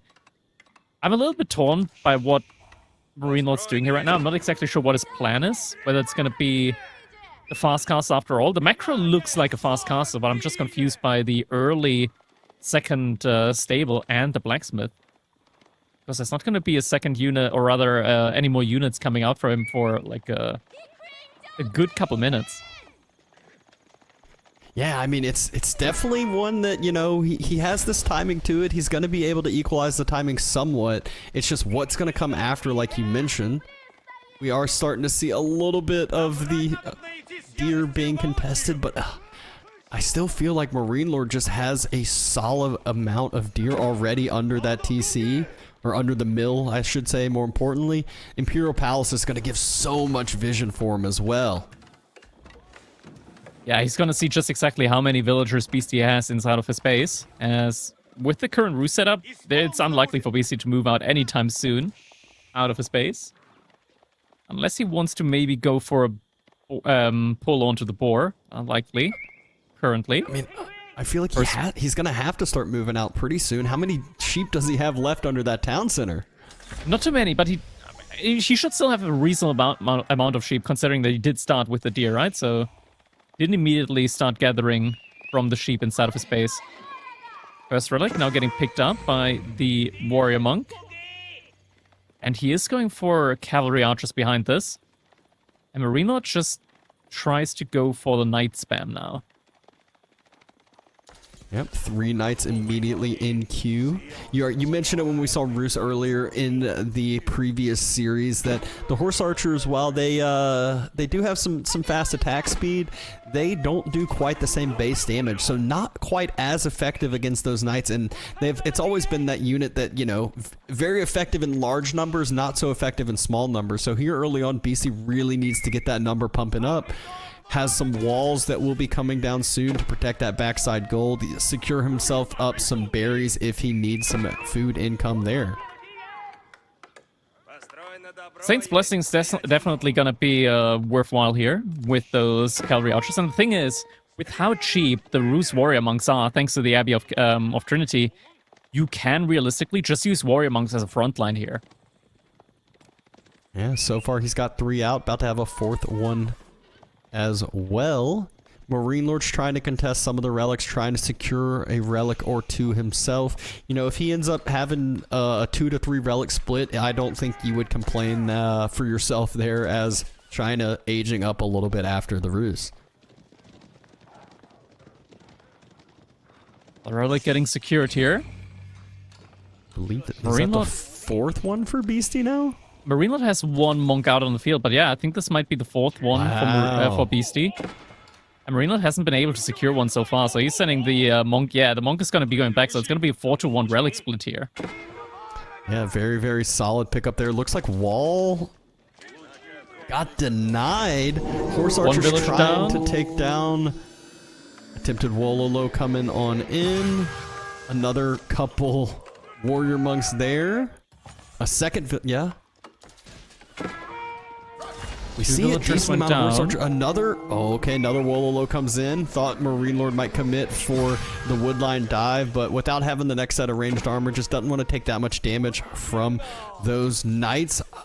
Wall just gets finished in time as MarineLorD circles around with the next grouping of knights. 14 horse archers out now. Oh, or gets pulled between the wood lines. It's going to be the next bet for hunting cabin and a wall. MarineLorD is just building up these numbers, and okay, BC saw it. BC saw exactly what MarineLorD is planning here. Quadruple stables from MarineLorD, who's now also moving out to a Barbican here. Yeah, a little late Song Dynasty. Nice old Borbican to secure up some more food for himself, although I saw a few more deer just get dropped off at home, so he's kind of finishing up those last deer packs, and 3 deer packs for yourself feels very, very good. That's a lot of food income for the time being. Definitely something that China typically struggles with. Not in this game, though. Beasty running low on food at the moment, but it's one of the great things with the Abbey of Trinity. Those warrior monks only cost 20 food, so it's something that Beasty could, in theory, still spam, even in the intermediate. And there it is, more warrior monks, more cavalry archers being produced now. Yep, trying to secure up those front barriers. We see a few farms, and we did see him pull that boar behind the wall that he just finished on that wood line. So should have at least a decent bit of safe food for the next couple minutes. If it goes any longer than that, when it goes longer than that, that's when it starts to get scarier. 1 warrior monk does fall. 17 knights compared to 20 horse archers, though. That feels like, I feel like Beasty should have more There's still the numbers in this. gremlins. Militia does get called. Another villager falls. 1 knight splits off. Will just dive that wood line while the other knights just fall back on away. Lot of damage doing a lot of on that damage. knight. Is he going to get another villager kill? It looks like another villager is getting taken down. That's so many villager kills already at this point. Yeah, really good job by MarineLorD of focusing in on the low health villager, making sure that knight didn't fall for nothing. The knight count still continuously rising. MarineLorD now also going for some horsemen as well. Beasty first knight now in queue, but he just doesn't have the income compared to MarineLorD, it feels like, to continuously be able to mass up those numbers. There might be a fight on the horizon here now. Next set of knights coming on in. Oh, warrior monks got circled. No more warrior monks forward with that army now, I don't believe. Saint's Blessing is now going to be a more of a difficulty. Beasty making another warrior monk, though, has 1 more somewhere. Gremlins just looking around here, not able to actually kill a unit. This doesn't look like it. Cavalry archers, they're gonna have to make a run for it here. Yeah, gonna try to snipe down some of these low health knights, but as the knights continue to close the gap, MarineLorD probably gonna try to run through those, make their getaway a little bit harder. First knight arrives for Beasty. A lot of these knights are low health for MarineLorD, though. Yeah, a lot of them. There aren't any monks out there at the moment for MarineLorD to start and healing those knights back up. Might actually be worthwhile just getting 1 or 2 monks out now just to try and heal up this many weak and injured knights.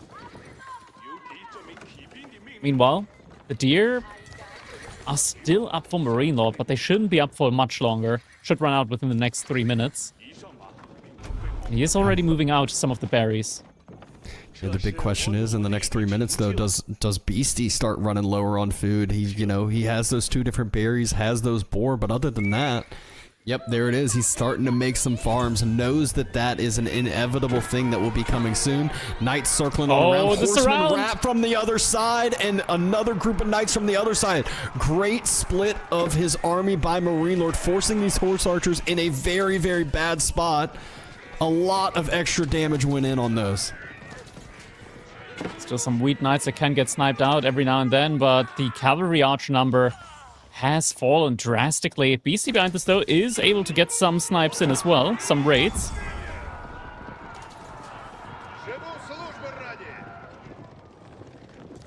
Still a rough position for him. Boyar's Fortitude has come in, so now the cavalry from Beasty is going to be a lot tankier. No walls up yet for MarineLorD, still relying probably on just some outposts and vision from the Imperial Palace. Yeah, so much vision that provides. No wonder he can react to anything and everything. It's just nice and easy for him. Looks like trying to make sure to deny that bottom sacred site as well. Doesn't want Beasty to have any more passive gold income than he already has.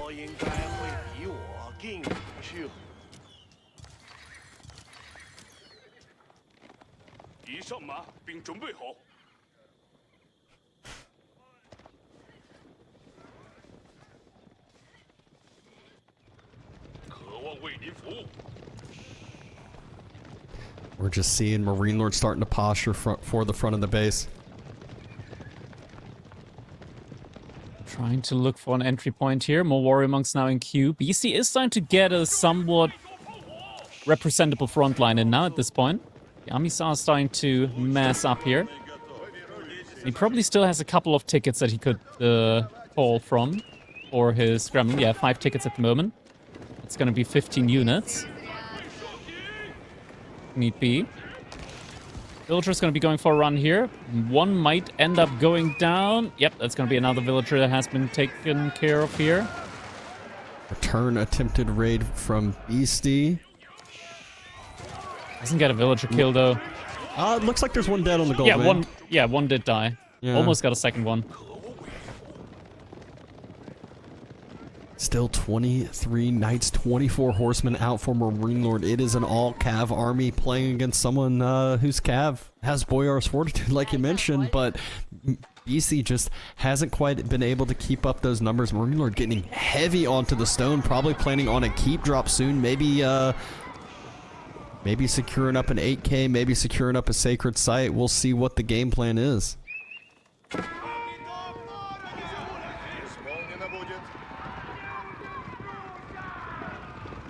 40 cavalry archers now. We're getting to the point where Beasty, with Saint's Blessing, is going to be able to almost one-shot these knights. And MarineLorD, for the time being, still just massing up more knights, more horsemen. I'm not sure if he can really take an engagement with that, especially considering the gremlins might still be getting called, and that's a massive front line that Beasty still has access to. But it looks like there's going to be another pincer maneuver here coming in from MarineLorD. And Beasty moving out a little bit too far, it feels like. Yeah, he has to know that MarineLorD has the vision of this. Might find some builds here, though. Doesn't have enough room in the Barbican to garrison all those, but Beasty doesn't really have the best diving composition. A little bit of a circle again from MarineLorD. He does have the horsemen, does have the knights. Knights brace up that first charge, and half of MarineLorD's army decides to move on away? He wanted to cut off the back there, make sure that he doesn't escape. But actually does hurt MarineLorD a little bit. Gremlins are getting called, but at this point, Beasty's army is just fully encircled here. It's not the worst trade, at least at the beginning, but now that the cavalry archers are going to be exposed to the front line, he's trying it's to a little bit figure out different. to get himself a spot out, get himself where he's not surrounded anymore. Does do exactly that, but overall trade honestly kind of went either way. But the big thing is that horse archer number needs to be big to be more effective against the mass that MarineLorD's been building up, and so does feel kind of good. Beasty's numbers, has quite a bit of those gremlins, which MarineLorD's just going to run away from.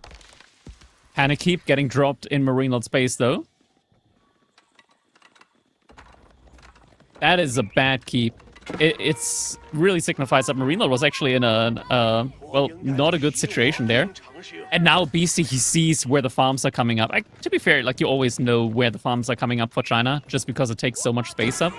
But he sees that the farms are coming up now at this point in time, that this is the moment where MarineLorD is doing his farm transition. And that is the weakest phase for China. Yeah, I actually kind of figured that with the keep where it was, I was like, maybe he's going to drop the granaries near that, but it makes so much more sense to just be all the way on the backside of the base, more time to react to it. He can wall up, get these spots secured. In the meantime, during all this, though, MarineLorD has been able to secure up 2 of the sacred sites, so starting to get some of that passive income for himself.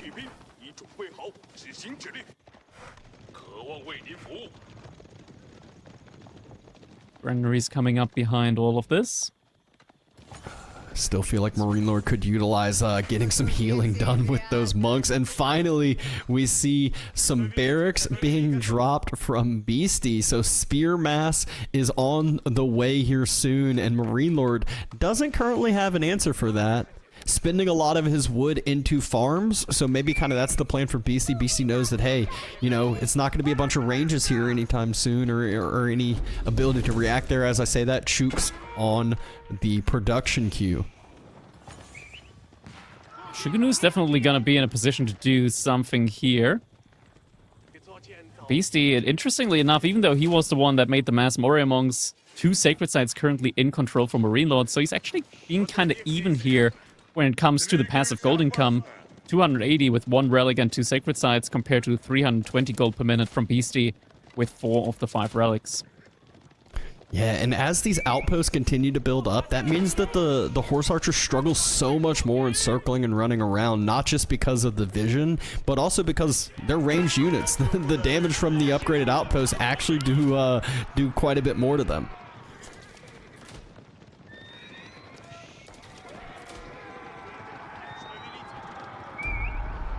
About to finally see those spears push on forward. Beasty feels, it's weird, Beasty feels a lot more cornered into his base. I mean, MarineLorD is somewhat as well, but has the Sacred Site control, moved out to where the Barbican is as well, so does just kind of have a little bit more safety for himself. Not enough units here. There's the remaining units, remaining front line, moving forward now. This is a fight that MarineLorD cannot really take here. And it looks like he tried locking in those sacred sites. A couple of additional outposts has been put up now. Beasty in a spot to start taking control of the sacred sites himself. Has enough stone for a keep now as well. Might want to start locking some of these positions in with that. Yep, MarineLorD does need to fall back here from it. The outpost that he just invested into get taken down, or almost taken down here. He is trying to get fortification there. Does cancel it before it gets fully burnt, before it finishes right as it gets taken down. Warrior monks get sniped out. Militia, low health, also getting sniped out there. 30 Shugonu's already out on the field, and Beasty doesn't really have any answer to that at the moment. He's still massing mass spearmen rather than going into okay, triple TC follow-up now. I guess he feels like he's behind from that song Dynasty, and so that is his way of trying to get back in the game economic-wise, but that's going to be a lot of food investment now that needs to go to make more villagers instead of more army, and we just saw how quickly MarineLorD transitioned and massed up this Chook mass, and this is very scary. Beasty circling back around. MarineLorD kind of leaving his ranged units out up front and forward, not where you want your ranged units to be, starting to kite back a little bit here. With the Saint's Blessing, all of these units suddenly able to absorb a lot more shots from these Jugunu. Plus, the Pierce Armor is still in queue for Beasty, so hasn't come through quite yet. With that, the units are going to be even more resistant to the arrow fire. Some men-at-arms also getting mixed in now from Beasty. 8k gold vein moving on out. Roos obviously hasn't needed much gold yet, but if this game does go to Imperial Age, Beasty will need to start securing some gold locations for himself. It does have 2 back ones behind his woodlines initially, but the 8Ks in China's hands seems so scary.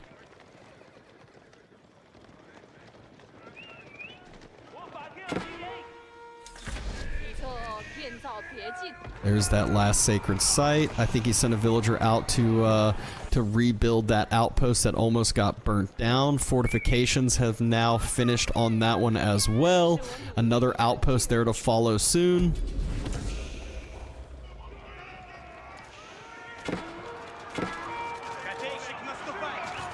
Beasty pushing for an engagement here. Not sure if he really wants it though. All of the spearmen just getting taken down so quickly. Saint's Blessing active now. But the keep has been revealed. Now he's fighting under a keep in between an outpost as well, so MarineLorD having a little bit of extra support from those. MarineLorD also has dropped a TC for himself, so the 3 TCs of Beasty basically going to be the same as the 2 TCs in Song of MarineLorD. Except MarineLorD is still 19 villagers ahead currently. The fight still being taken here. This does not bode well for Beasty, I would say. Yeah, that frontline mass is getting absolutely shredded. Yeah, there are some men-at-arms there, which sound great, but there are so 10 knights. Many range mass. There's still 10 knights, and MarineLorD cleans up the forward push from Beasty. Has 2 of the 3 sacred sites still and is sure to probably resecure that middle one. Maybe throw a little bit more reinforcements on it, such as a keep. Yeah. We see some horsemen coming in. Beasty has a lot of farms it's now, not a but keep. it's... Oh, no. Okay, that's worse than a keep. Or better than a keep. Yeah, depending on where you look at it, it is worse and better than a keep, for sure. Great Wall Gatehouse is on its way. Imperial Age, after all of this fighting, after all of this unit production, China just able to change up their path so quickly here. The granary eco has been fully built and boomed up behind this as well, so food income going to be through the roof. Beasty's farm transition has finished as well, but it just still feels like now MarineLorD's going to have all the gold he wants to start getting those Imperial Age upgrades like we were talking about.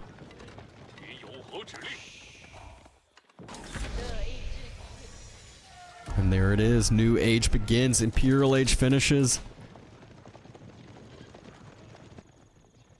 Beasty trying to get his own Imperial Age in, but looking at the amount of units out in the field, doesn't feel like he's really in a position to just go for a straight Imperial Age.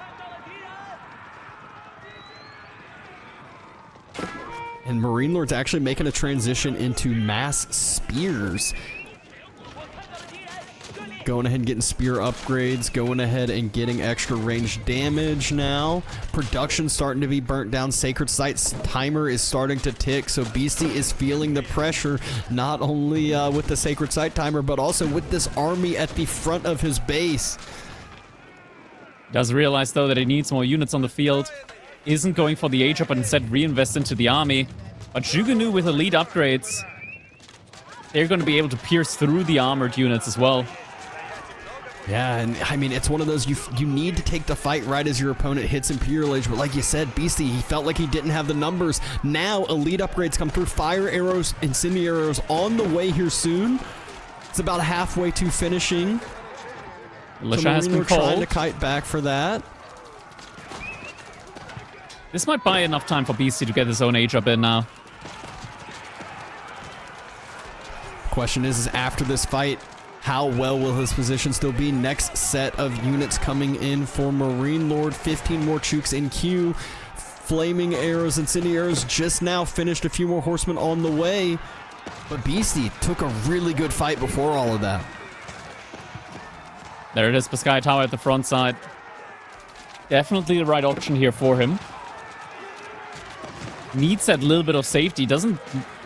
He can't afford to let MarineLorD run into his base now, or at least not for free. Definitely needs a Spasskaya Tower. MarineLorD actually opting for the Palace Guard swap as well. Okay, that's questionable. Men-at-Arms in this game? In this meta? I mean, Beasty's making men-at-arms over here. To soak up that Chook fire, which it has been doing a fine job of. Now that the Spasskaya has finished, gives Beasty some nice forward location. Next gold vein secured for himself as well. Definitely much needed breathing room. And now we're seeing some Streltsy and Q. Streltsy and Horsemen, the favored army composition of the Rus. Beasty needs to be careful because most of his farms are a little bit exposed there on the left-hand side, and that is exactly the angle which MarineLorD is going to be pushing from.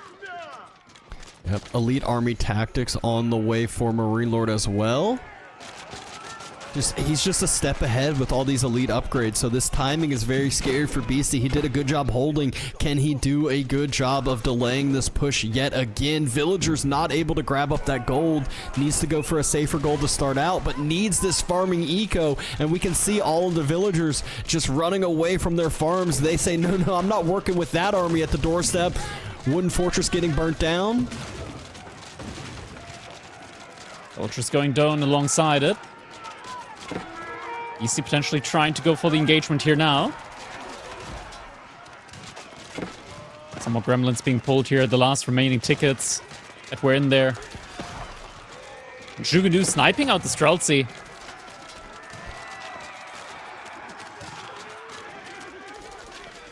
I could still be going both ways at the moment.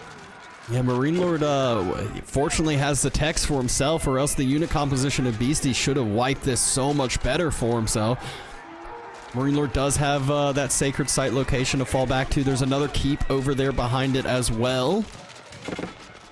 Now more Palace Guard reinforcements coming in. The front line from Beasty cannot hold up against this. Needs to fall back again. He still has more horsemen somewhere trying to go for some raids.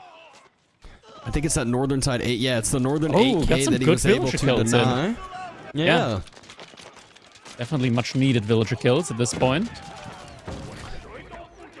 The scary part for Beasty is if any more of these walls get burnt down and he isn't able to rebuild, those palace guards will just run rampant through the economy. They got a little bit of that extra move speed, and that forces Beasty's army to fall back instead of trying to push forward and instead of trying to take some of the map control back. MarineLorD's also in the Yuan dynasty, so all of his villagers and military units move a lot quicker. You can tell those villagers, if they want, they can just run away here as well. Doesn't look like they want to, though. Now they do. And they're so quick. They are sprinting on around, and like I said, with those palace guards, they are so fast. Horseman coming in, more Streltsy as well. You see taking another fight now. There's some spearmen now getting mixed in here. Yeah, but MarineLorD doing a great job focusing the Streltsy, though. With 2 groups as well. So great micro coming out here from MarineLorD. But the horseman able to survive the front line. Beasty's numbers just remaining so low, though, it feels like with the military now. If MarineLorD had some production a little bit more forward, feels like this would be so much worse for Beasty, but Beasty still holding, still extending this game, is not making this one easy for MarineLorD. And though we're also starting to see some hand cannoneers coming in, bombards as well from MarineLorD. Oh, there's that next grouping. Bombard just soloing that Spasskaya tower. There looks like there's a horseman headed that way, but there's a huge group of spears not too far away as well. MarineLorD making sure the bombard isn't going to be taken down easily. Sacred sites are still an issue behind this. We're getting down to the 4-minute timer now.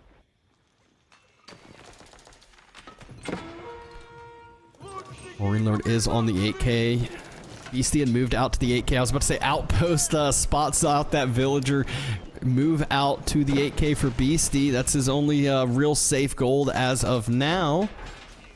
Looks like they're just trying to rush down another outpost. Only one single horseman here, but reinforcements are coming. More palace guards. This will idle out Beasty's gold income. 2 bombards now on the Spasskaya tower. That was not long for this world. Massive villagers coming over to try to heal that up, but Beasty has so many things to worry about right now. Palace guards on the gold, and he doesn't see it yet. Spasskaya tower is burning. He's trying to circle with the horsemen to try to get around to the bombards, but MarineLorD has just been in such good control of these spears, able to constantly keep his siege protected and alive. The bombards managed to survive. Streltsy Spasskaya tower falls. Going down. And GG comes in. MarineLorD 3-0 now on match point. Damn. This is looking harder and harder now for Beasty in this set. A 3-0 lead for MarineLorD. Beasty, he's going to have to win 4 games in a row in order to come back from this. What a wild game that was. 35 minutes. There was a lot. It felt like MarineLorD was favored for a lot of it, but there were multiple times where Beasty was starting to get the leg back up, was really getting some good trades, some solid raids finally on the back gold, but just wasn't enough to fully stand tall and hold that one on off. Next up, I'll be moving over to Coastal Cliffs. We're going to be seeing the HRE, the Holy Roman Empire for MarineLorD, up against Jeanne d'Arc from Beasty. Both the Macedonians and the Ayyubids have been sniped for this one. Yeah, so Beasty opted for JD there. So you know, getting all of these knight civs or feudal knight civs out of the way here. Already picked French, just picked Rus, and now we got JD into the mix as well. This was that great surround by MarineLorD that really made that horse archer mass that was, I think it was like at about 40 before this fight, go down to essentially the single digits here, and it's so hard to end up coming back from that. Yeah, definitely a situation where you really have to start thinking about, okay, what are your chances from coming back from this. This is a situation where the tilt can come in, being down 3 points. Yeah, it's also one that if you're MarineLorD, you can kind of get to the point where you maybe, pick some of your weaker civs, get a throwaway civ out of the way if you prefer, maybe setting up some better matchups for later in the series if it does get extended. And, if it doesn't, then obviously he's happy. He 4-0'd it and has that solid victory setup. But that's one where whenever you have the 3-0 lead, you can be a little bit more flexible with your civ picks and choices here. Yeah. It's just such a difficult situation there in the late game. Beasty just wasn't really able to get a big mass going off those late game units. MarineLorD straight away hitting Beasty's space with the aggression, not giving him time to build up that great mass. If we were at a point where it was like 30, 40 horsemen and 30 Streltsy, the game could have been looking completely different there, even in the Imperial Age for both players. Now though, moving over to Coastal Cliffs, not a map where it typically goes to the late game, more of a feudal to castle age map. It's rare that we see Imperial Age on this one because there are a lot fewer resources. You don't have as much stone. There are a lot fewer gold spots as well. There are no 8k golds at all on that map.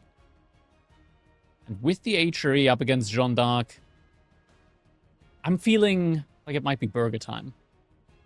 Oh, okay. I was trying to think what Achery's game plan is on this map, but burger time is very, very scary for sure. JD obviously can do some funny things with some early aggression, try to delay that burger, but once that is up, it's something that's hard to deal with. If Beasty does end up taking down MarineLorD here on Coastal Cliffs, you can see Baldlands, King of the Hill, and Lipany are the final couple maps available. I wouldn't hate to see a good old King of the Hill game after this if he does end up doing it.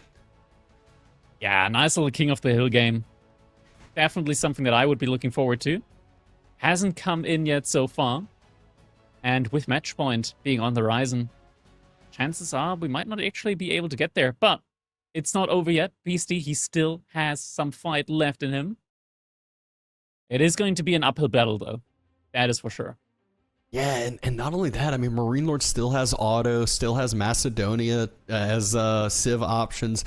Japan still, kind of regarded as, we saw them Puppy kind of take control last series with Japan as well, so nothing to slouch about there. So I would still think Macedonia and Ottomans as your choices for the next map feels very, very good, especially if you're picking what map you want.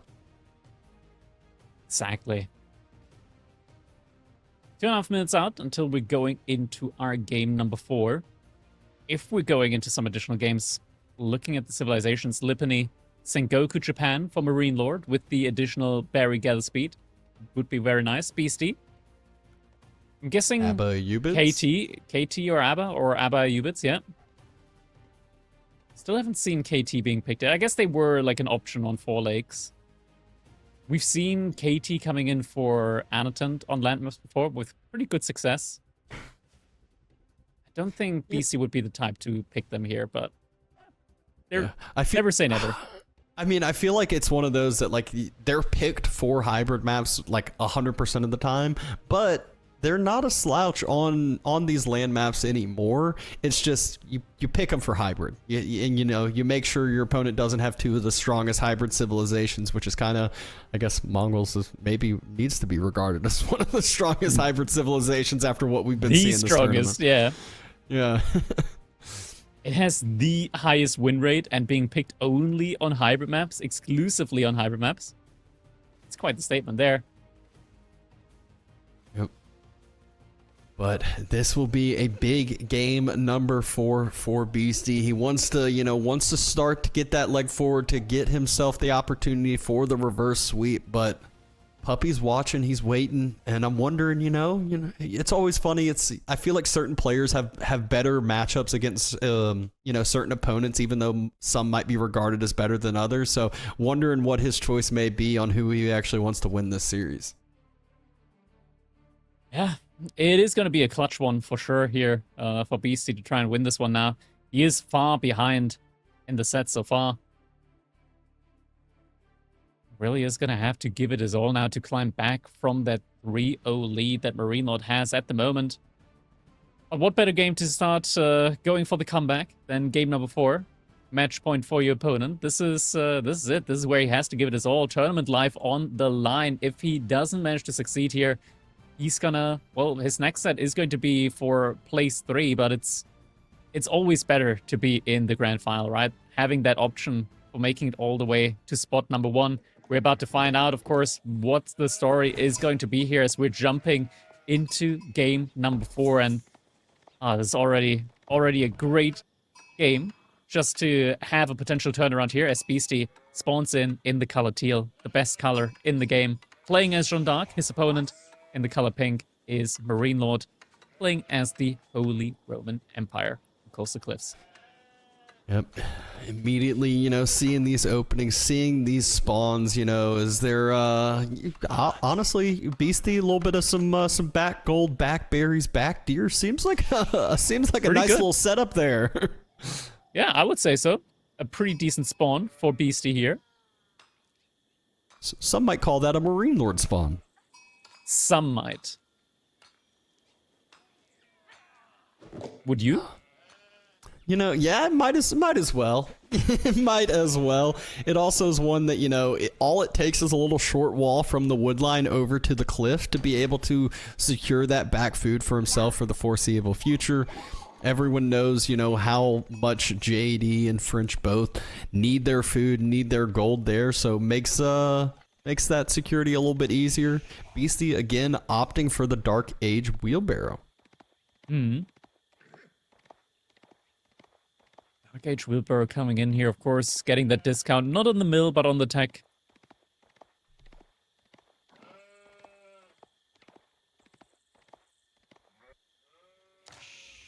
Yep.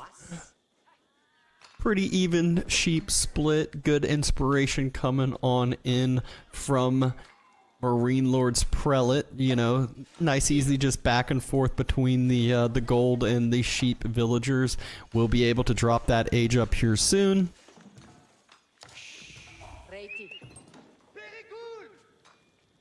And it's gonna be the Archon, surely. I don't think MarineLorD's the kind of guy to go for the mine work, typically at least.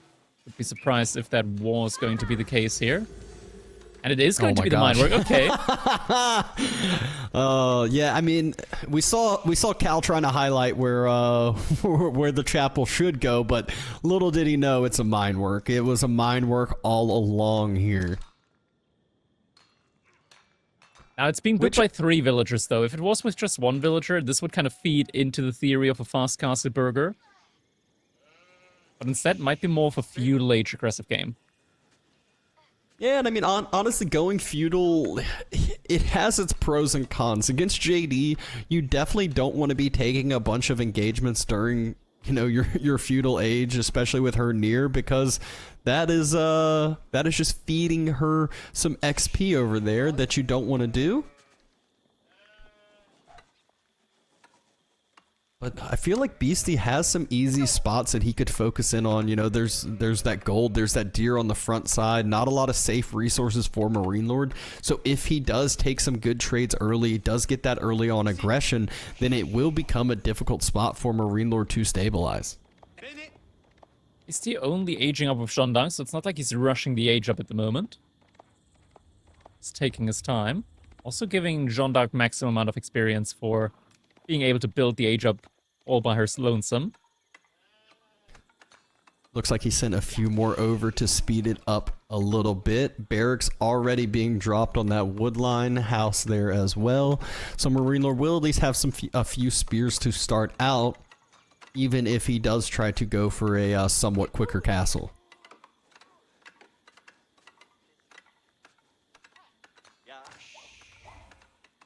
All right, mine work has now finished on up.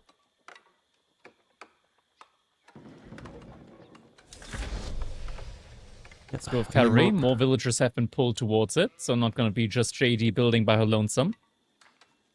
And MarineLorD just got one villager on the gold, just slowly trickling on in for some upgrades here and there. So he definitely is planning on more of a feudal age game plan here. You know, obviously we expected that with the 3 vills aging up, but also just means that you know, Beasty can scout this out. Beasty can react accordingly. Good deer pushing by MarineLorD as well to kind of keep them. I mean, they are all so close together. Beasty trying to push them out a little bit. There is a spear here. Spearman helping out, making sure that those deer are not going to be getting spread apart.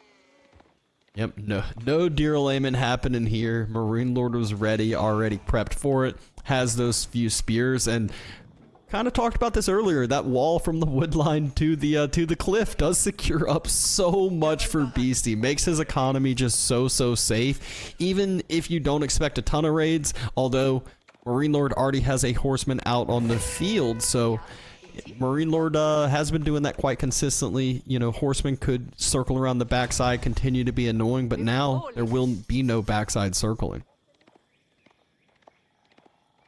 Yeah. First couple of spearmen are out on the field.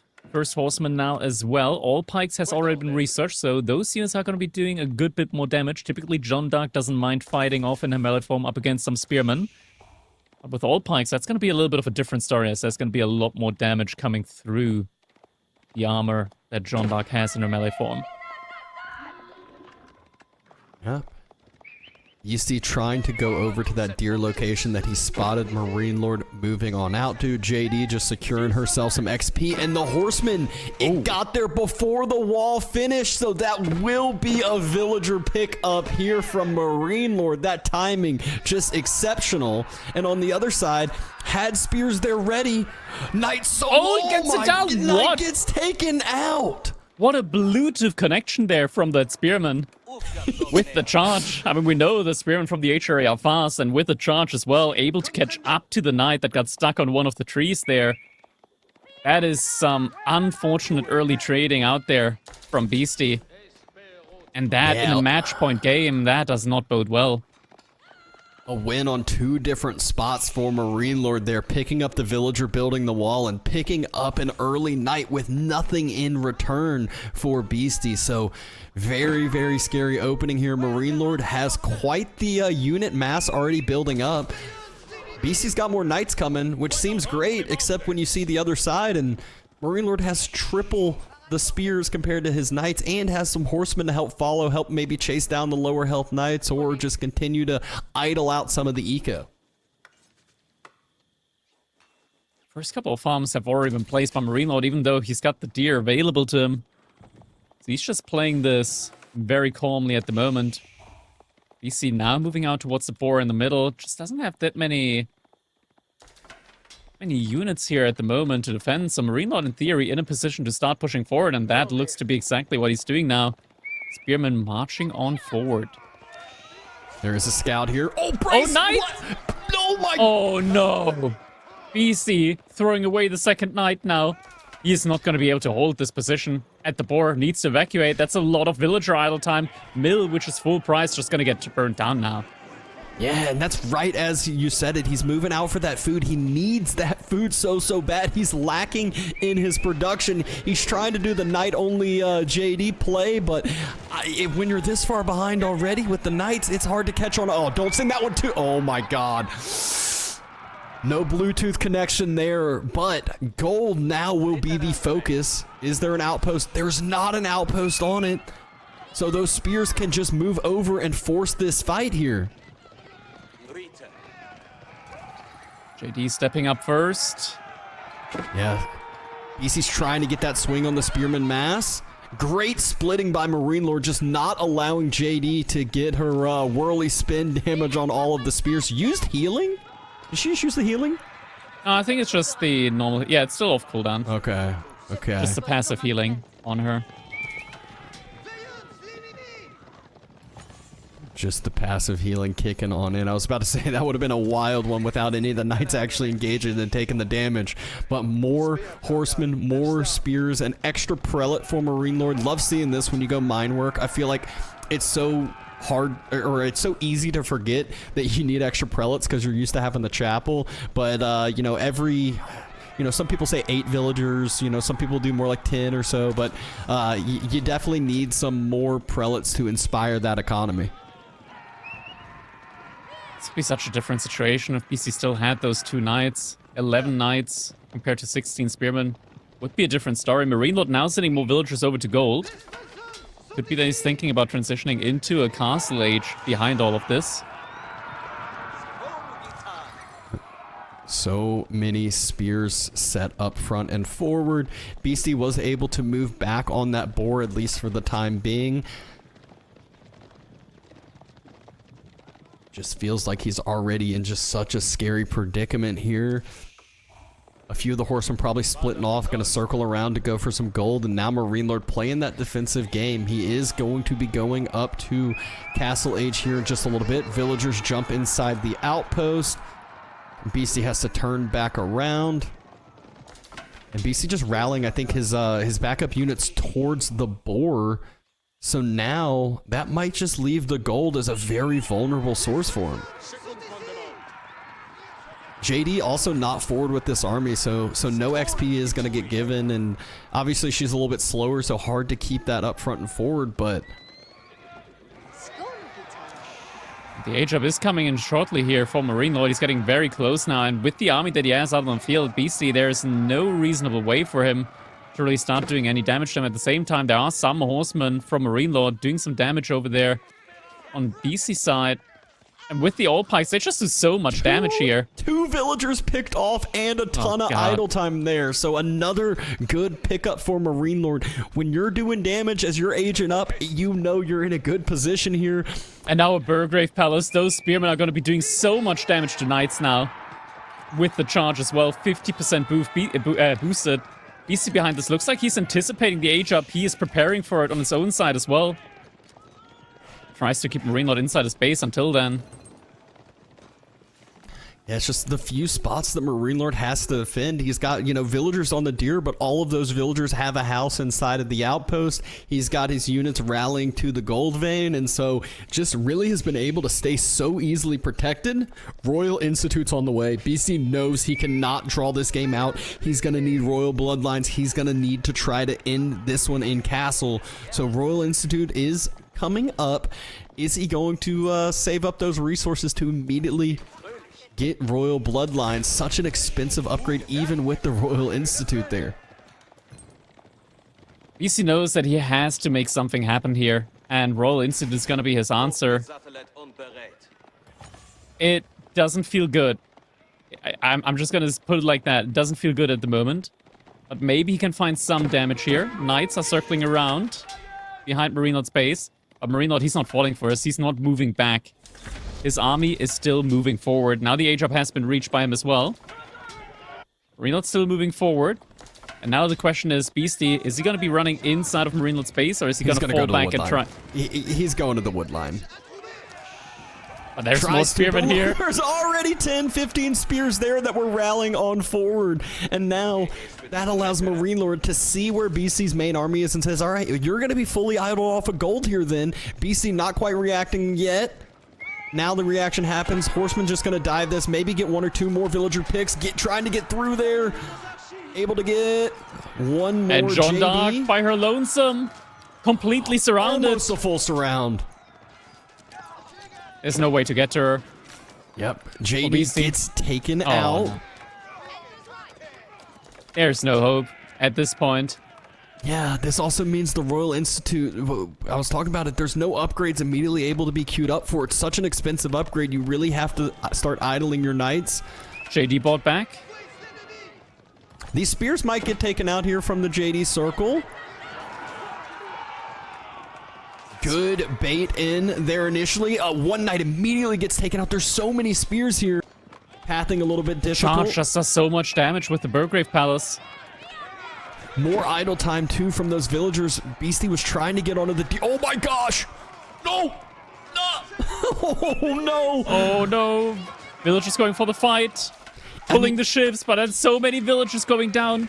JD getting some experience, but at what cost? I mean, even if MarineLorD loses his whole army, which he will probably here, it has definitely more than paid off. Villagers taken out, knights taken out, more villagers still getting taken out here now.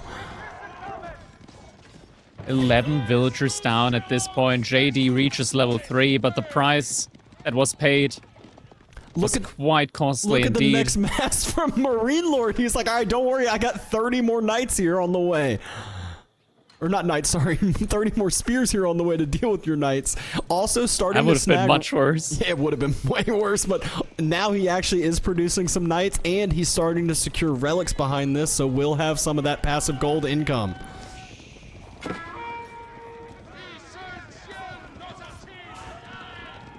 Beasty has been able to get back on his original gold vein, but how much is left in that original gold vein too? He's got to be starting to run low on that. Oh, and there it is. Oh, just no. as he said it. Oh, and Beasty, he made farms outside of his TC range. And so many of those villagers are low health. Yeah, JD's here. Yeah, knights are here. They can't take this fight. JD's going to try to move forward to get some AoE swings down. MarineLorD just doing such a good job kiting back and forth there. Another set of torches. All of these villagers going to have to evacuate. We got the champions in here now as well. The men-at-arms, they do a little bit of bonus damage to those spearmen, but is it going to be enough? I do not think so. The spearmen are just shredding those knights with the upgrades that they have. The villagers are all here as well. JD gets taken down, and Beasty gets taken down. A 4-0 for MarineLorD. A clean sweep like that. MarineLorD able to get the victory in 4-0. And such a cleanly played set as well. Every single one of these games, it felt like MarineLorD was in control all throughout. With that, he has secured himself his position in the Grand Finals, where he's going to be facing off against Puppy Paw tomorrow. Yeah, and Anatan now would be playing Beasty for the 3rd place match.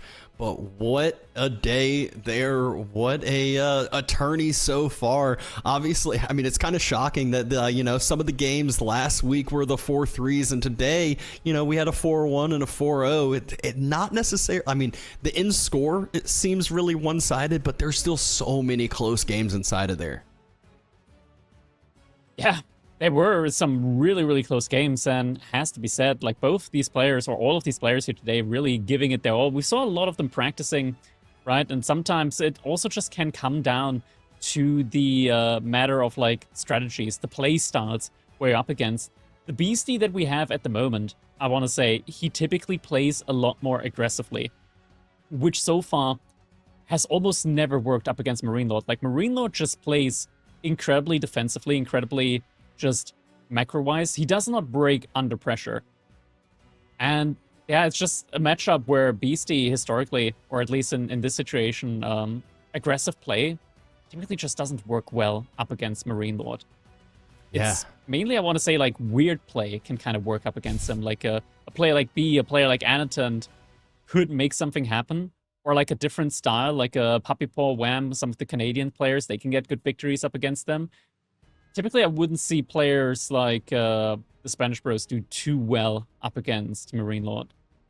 Yeah, he's so good at like just playing defensive, and AoE 4 is a defensive game in general, but it's also, you know, one of those when your opponent's being aggressive, they're the one that's more likely to kind of make that mistake if you're, you know, reacting to raids, keeping vision of the army, keeping vision of all these different, you know, potential military groups. And MarineLorD is so good at doing that. He's also so solid at not overreacting to raids and being patient with, you know, villager pullbacks and garrisons to where, you know, if you do decide to try to dive the gold, well now, you know, or the outpost on the deer as last game is an example where all of a sudden takes a little outpost fire, takes a spearman charge and loses that early knight. Yeah. All of these things, they can just kind of compound. And in the end, Beasty was not able to recover from that position. I'm kind of surprised that he didn't make archers right off the bat, right? Like, it's a typical French and JD army composition Maybe he tried to just make something happen there with a little bit of a weird play into going just only knights. But Burgrave, man. Burgrave and Minework, just too good of a counter there up against them. Yeah, I also feel like that could just be the Minework play where you're not expecting the same, type of damage. You're not expecting that same upgrades. It's almost like when you're playing against ABBA and all of a sudden they get the extra spearman range and you're like, oh, I have enough time to pull away. And all of a sudden it's like, oh, I did not have enough time to pull away because of that extra range. So a couple extra upgrades, a little bit of extra damage really does end up adding up. And what a solid 4-0 sweep there from MarineLorD. Very solid indeed. Mic issues? 1, 2, 3. Who's got the mic issues? Oh, okay. Not from us. All right. Well, sounds like we are going to be heading into the interview, seeing what MarineLorD's thoughts are with the series that he had just played.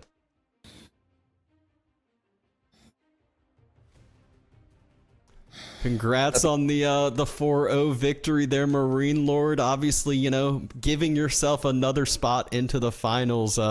Big win there. What were your thoughts overall on the 4-0 sweep? I was expecting it to be more like 4-1 or 4-2.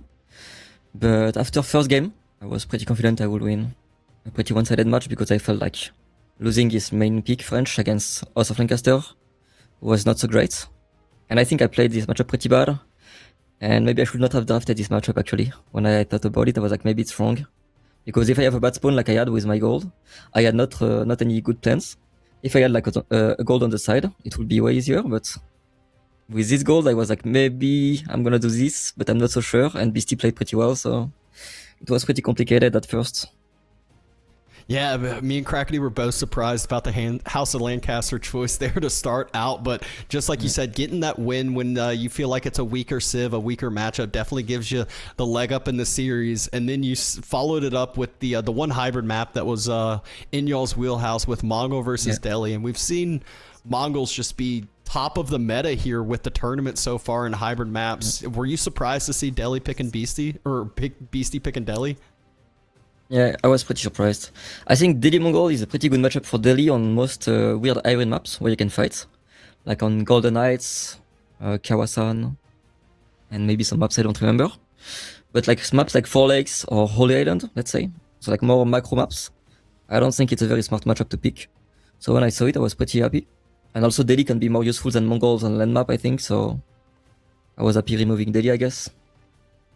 Yeah, that was kind of my thought too, where, maybe Delhi would have been stronger to save for Lipany, things of that sort, but a solid game 2. And then game 3, another just typical, your dry Arabia, China versus Rus. I'm sure you played this matchup plenty of times before.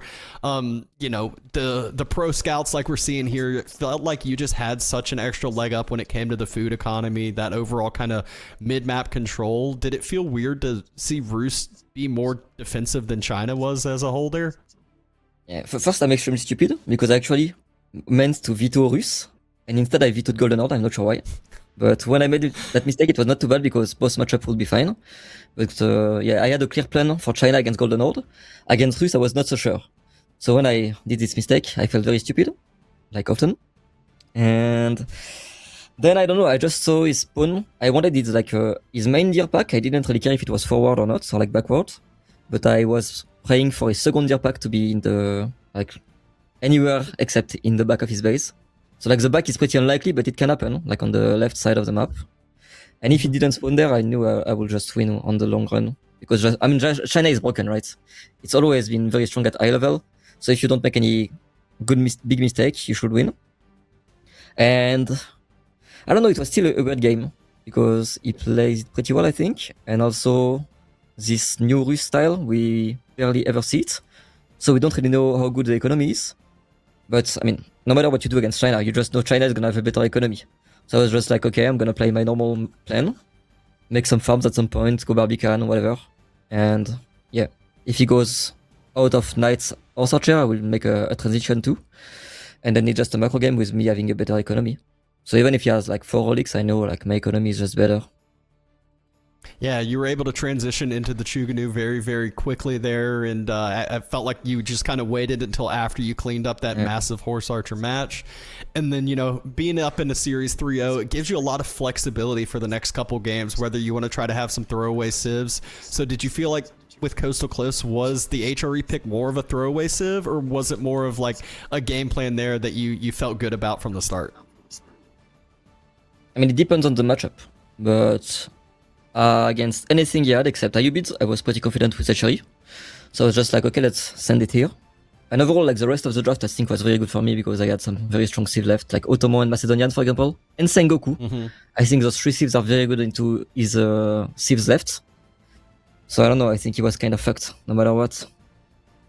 Yeah, that was kind of my thought. I think I said this is a similar thing going in where I was like, he's got Macedonia left, he's got Ottomans, he's got to be feeling good. But you started out that game and you kind of had 2 big pickups at the same time. You picked up the villager trying to build the wall on the backside. You scouted out, obviously, that that's going to be a great food location if he can have that. And also had a huge pickup on that first night that really, I feel like, just gives HRE a lot of the breathing room and the leg up.